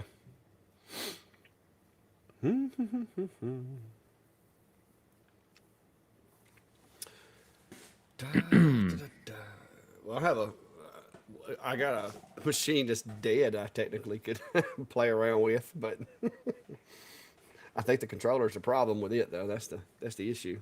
I considered putting another controller on it. Well, it's gotten quiet. I think it's map time. Not nap, not nap, but map time. If you hadn't, yeah, if you hadn't already, guys, check the link on the video for the links to the map as well as to put yourself on the map. And if you're in the state of Nevada, please go put yourself on the map, because right now we have 0 people in Nevada listed on the Laser Engraver community page map that we created, or Steve created. And he's usually updates that thing during the live, so I don't know if we have today, because I don't know how many people's applied, if any. But also, if you hadn't already, like, follow, subscribe, all that good stuff. And I promise you we'll have content. I can't promise you it'll be good content all the time, but we'll have content. And if you subscribe, you'll get notifications of that and so forth. And also, if you're in the Georgia area, the weekend of the 1st, I will be over at that Workbench Con gathering. And I don't know if Steve's going to be able to make it this year or not, but I will be trying to set something up to where if there's some folks over there that want to go out and maybe grab a burger or hang out around the, I would say the pool or the fire or something, but I don't know that I'll have access to either of those. So, go walk the halls of Home Depot or something. We'll try to get something set up while I'm over there, because I know there's a couple people that are from Georgia that have mentioned they wouldn't mind like hanging out for a little while, just talking shop. So may try to set that up. I guess you could call it a meet and greet, but it's not going to be anything formal. It'll just be me probably eating. So. Well, who wouldn't want to join in on that? Hey, if they've got one of those places that feeds you for free, if you could eat the whole burger, I will be trying that while I'm over there. As I've always, everyone I've been to, I successfully ate whatever it was they told me I had to eat, but I usually like take 5 minutes longer than I'm supposed to take or whatever. Uh, but you would think they give you half off if you ate it, but almost Well, made the time. But they don't. Still full price. yeah. Norbert, around here, uh, the photographers are my friend. Matter of fact, I made a couple for a photographer this week. I do a lot of the big letters for backdrops where they go and they set up the balloon arches and the backdrop and all that, and they'll have the person's name in big wooden letters. That's what one of the jobs that Enclosurzilla is really good at because I can make 30 ish, 32, 33 inch, depending on how I position it, uh, names as far as like the cursive that are interconnected. And my friend of mine that is I guess she's like a party planner, photographer, or something like that. She just ordered a couple of names from me this past week to be cut out to use in some decorations for a backdrop. And so, if you've got photographers in the area, let them know what you can do as far as custom stuff like that, because they're going to recoup their money in the photography shoot by offering those. Instead of trying to Photoshop the name on there, it's actually in the photo, and so they're going to recoup that money, and they'll market that for you and sell it to their customers, especially during graduation. Happy birthday! One of the ones I did this past week was a baby announcement, like where they go out and do the reveals or whatever. So it's photographers like that kind of stuff, especially if they know somebody that they can get it from at a reasonable rate. So go check that out. But that's the big thing around graduation here for me is all of the because I don't know if they do it everywhere, but in our area, like during graduation or even at churches, like all the seniors in a church will have a table at the church, and they'll have, you know, the table set up with baby pictures and football pictures of years gone by, and then they'll have their name draped across the front of it. I sell a lot of those signs for senior events, whether it be at churches, whether it be at school, or whether it be photographers. So the the big personalized cursive names, uh, that's that's about the bulk of my graduation type stuff.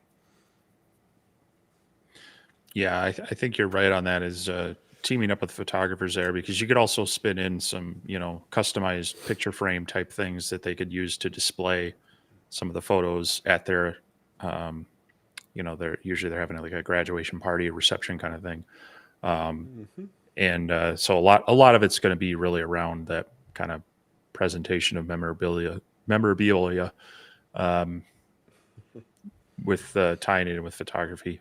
So outside of that, I mean, it's going to get a little more specific. If they're going into something, there might be certain things that they could use, but then you're kind of getting into the what are they doing in college and is this useful or not. So I would stick with that.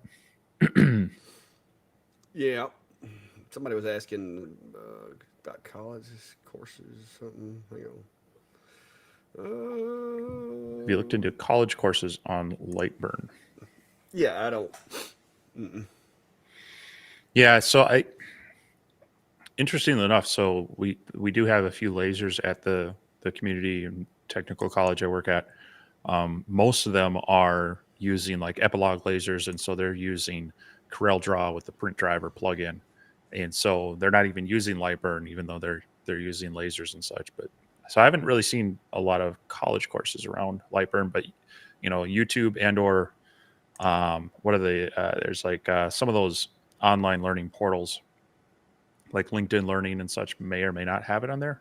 But honestly, if you can't find it on YouTube between Lightburn itself, places like myself, Clack, uh, Louisiana Hobby Guy, stuff like that, um, it's probably going to be I don't know. That's where I think I've seen the most relevant and up to date information. So Yeah, that's where I learned that, and just getting in there and just getting after it. yep. It's always those when you hit those walls when you're trying to do something and you just can't get it to work. That's when you start going, all right, let's go see what Rich says about this, or let's go see what Steve says about this, and figure it out. Da, da, da, da, da, da. Somebody said something about a mirror. Well, yeah. Hey, Some ideas for graduation stuff. Yep.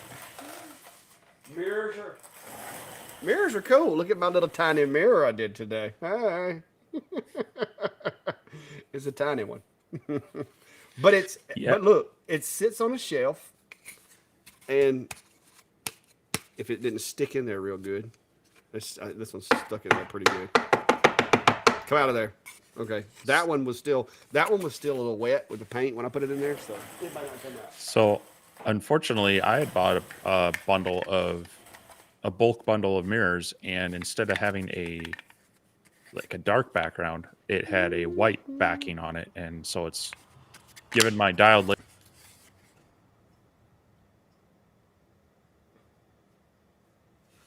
Steve, Steve. All right, is it me, guys, or is Steve frozen, or am I frozen? Okay, this is confusing. I don't know if I'm frozen or if he is. Okay, woo, it's not me.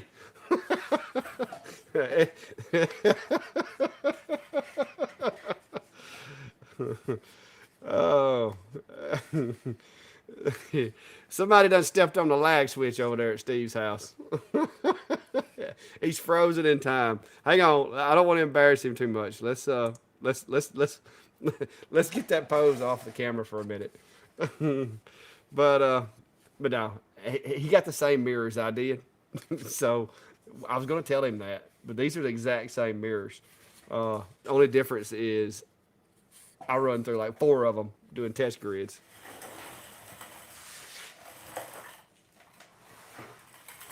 But the good news is I had plenty to choose from, so I still got a whole bunch of them.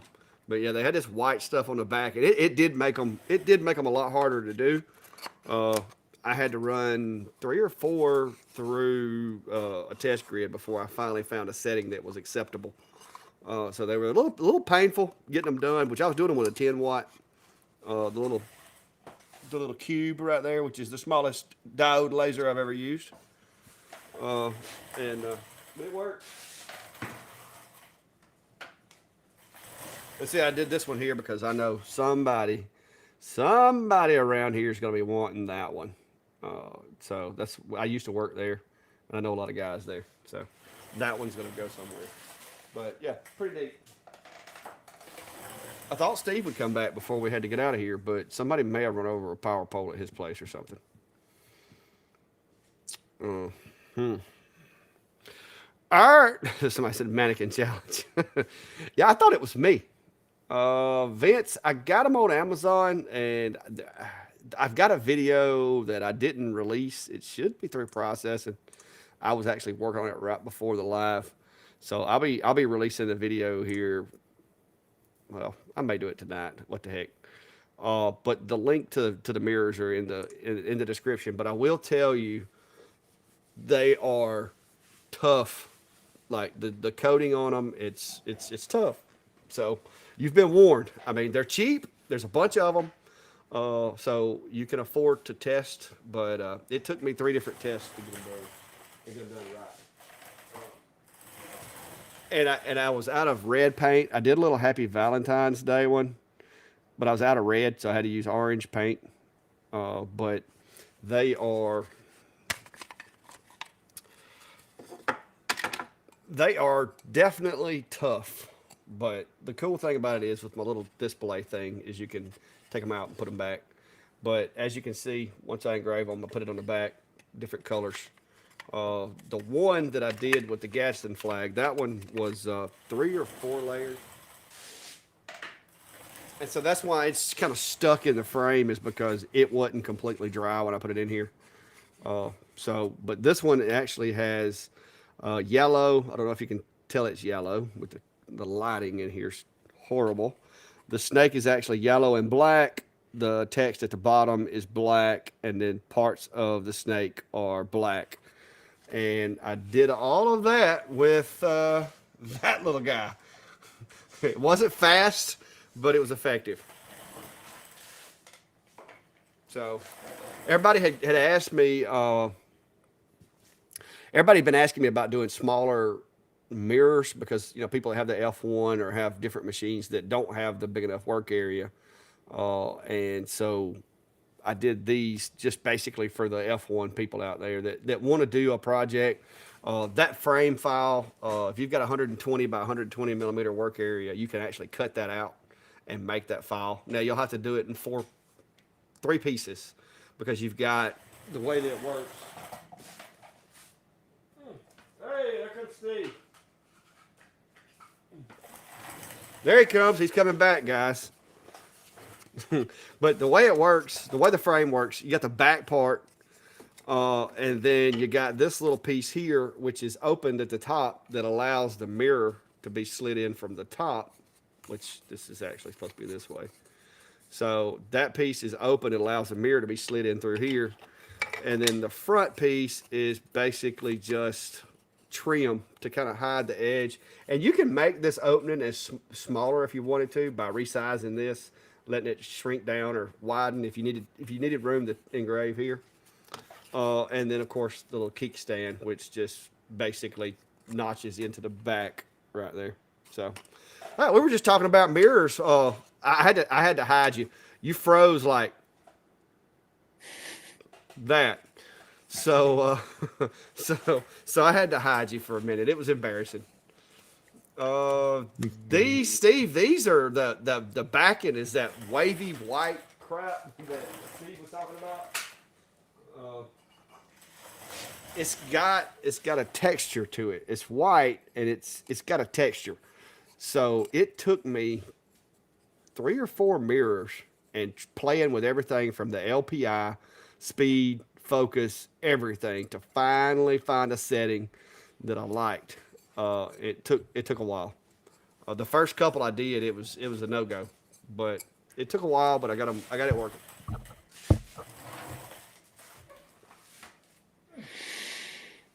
Okay, So what now happened, I think Steve?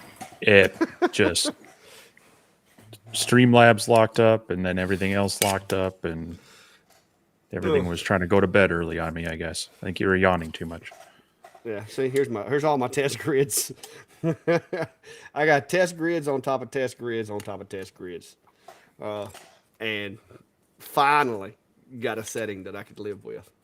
So, but yeah. Chris said YouTube picks the most embarrassing positions to freeze you in. Yeah, I was like, is it Steve or is it me? And then all of a sudden, everybody was like, it's Steve, it's Steve, it's Steve, it's Steve. I was like, thank God. Yeah, it happens. Got to love technology. But so you got the same pack of mirrors I did, and been mucking with it too, huh? Yeah, it took a lot with a 10 watt to get through those things. Oh, I was actually playing with the X2 F1, and I was actually playing around with doing it with the blue diode first, and then a cleanup pass with the IR to see if that would make any difference on smoothing out some of those chunkier white spots. And you don't want to do that in reverse because then the IR just blasts away the material and leaves clear glass, which I guess would be an effect. But yeah. yeah, clear glass is what you want if you're back painting them.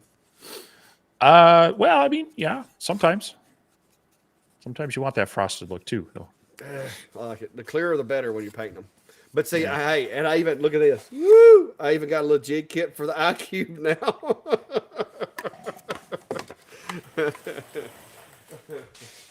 Oh, it was fun. It was fun. Like I said, when they asked me to try that little machine out, I was like, no. But I like Sculpt Fun, so I did it, and it turned out okay. After a little work. All right. Somebody asked, "Is that an otter hanging behind you?" I'm guessing he's talking about the airplane. No, that's a beaver. The Haviland beaver over there. Yeah, because see, when you first froze up, I was like, "What do they think is an otter?" And I'm looking for a furry animal everywhere, and I didn't see anything. And I was like, "Okay," but then I thought about it. I'm like, "I bet that's an airplane." Yeah, no, actually, this spring I should have an otter in my fleet of airplanes.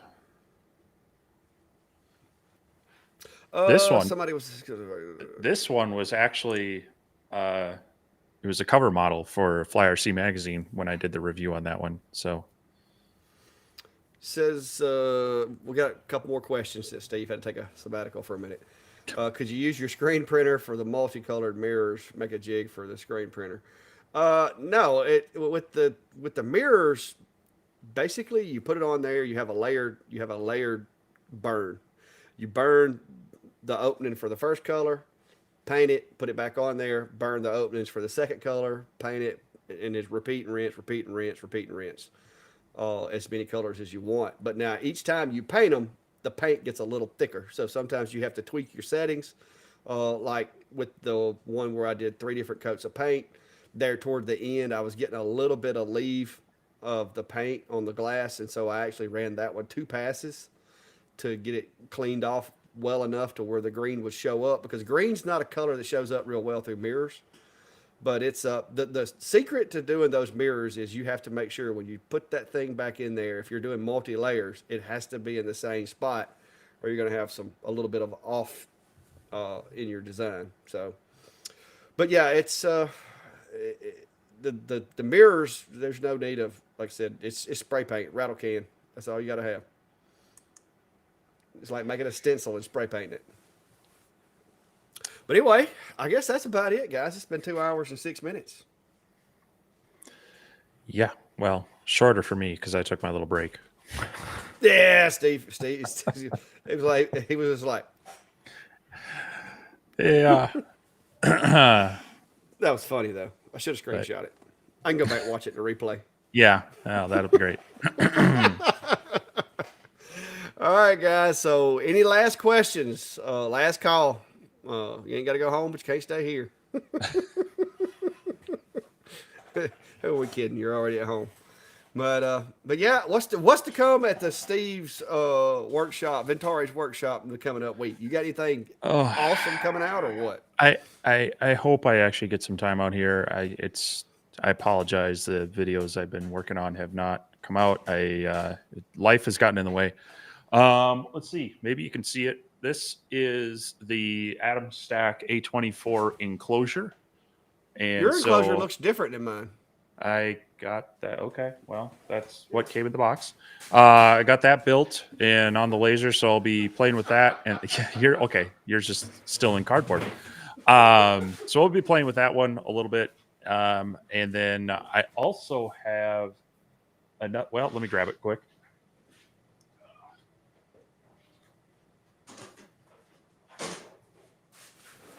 I have this, which is an all acrylic enclosure that probably would fit right over this one. It looks massive. There we go. Yeah. So yeah, that's an all acrylic enclosure. That's it's held together by some metal brackets and some hinges. It's from a company called Great Carve. They had reached out saying they'd have this enclosure that they were looking for some feedback and maybe a video on. And I thought, we've done a lot with some of those more fabric style ones. And of course, there's our custom build ones. So I thought it'd be kind of nice to look at one of these all acrylic ones. And so I'm hopefully going to get something out on that as well. But definitely then jumping back into some of the machines with some projects and such that have been a little put on hold. Just life is January was always a ride for me. I usually just kind of hang on and try to get through it. Yeah. So we're here at the end of January, and hopefully I'll get back on my schedule where I got more time out here to do some of those things. Cool. Well, I'm going to hopefully get some stove covers caught up this week, and if everything works out, I do plan to unbox that cover for the A24. But we'll see. They took their time getting it to me. They got it to me like right after I got a bunch of other stuff that I'm having to go through. So I'll get it when I get it. But hopefully, I do want to see what the machine looks like. I can basically see it on yours, but I want to see it go together. It looks like it'll be a decent little build. So yeah, it bolts right to the machine, and so it's all part of it. It has the camera on top. It's got a fan on back, so it looks kind of nice. Unfortunately, the honeycomb is still separate and loose, and the bottom is open. So, is what it Yeah. is. But it's definitely a nice improvement over, just the fabric, whatever enclosures, and this will give it's got lights along the sides as well that shine in. So it's a Oh, nice little add-on for it. fancy. Mhm. Fancy. All right, well, that's about it, guys. I just dropped that video that I did. If anybody wants to check out the little mirrors, or if you've never seen any of my mirrors, like I said, the whole process for doing them is not in the video, but you can just search my content for the word mirror. And I do have a video where I go into a little more in depth. It's pretty simple. Spray paint, repeat. But until next time, guys, y'all be safe and have a good day. And I'm dropping one link in there for Colorado's asking where to find the acrylic. And so JTech Photonics, actually, I don't think I got the whole thing in there. JTech Photonics has the laser safe acrylic for diodes that you can use if you want to make something custom yourself. So I'll try to get that in there this time. Yeah. There you go. And it's great seeing everyone here tonight. We'll be back at it it'll be February next time we're here. So Yes, it will. February. It'll 1 be the month first down to weekend of February. 2024. All right. Yeah, 19 more months till retirement. See you guys.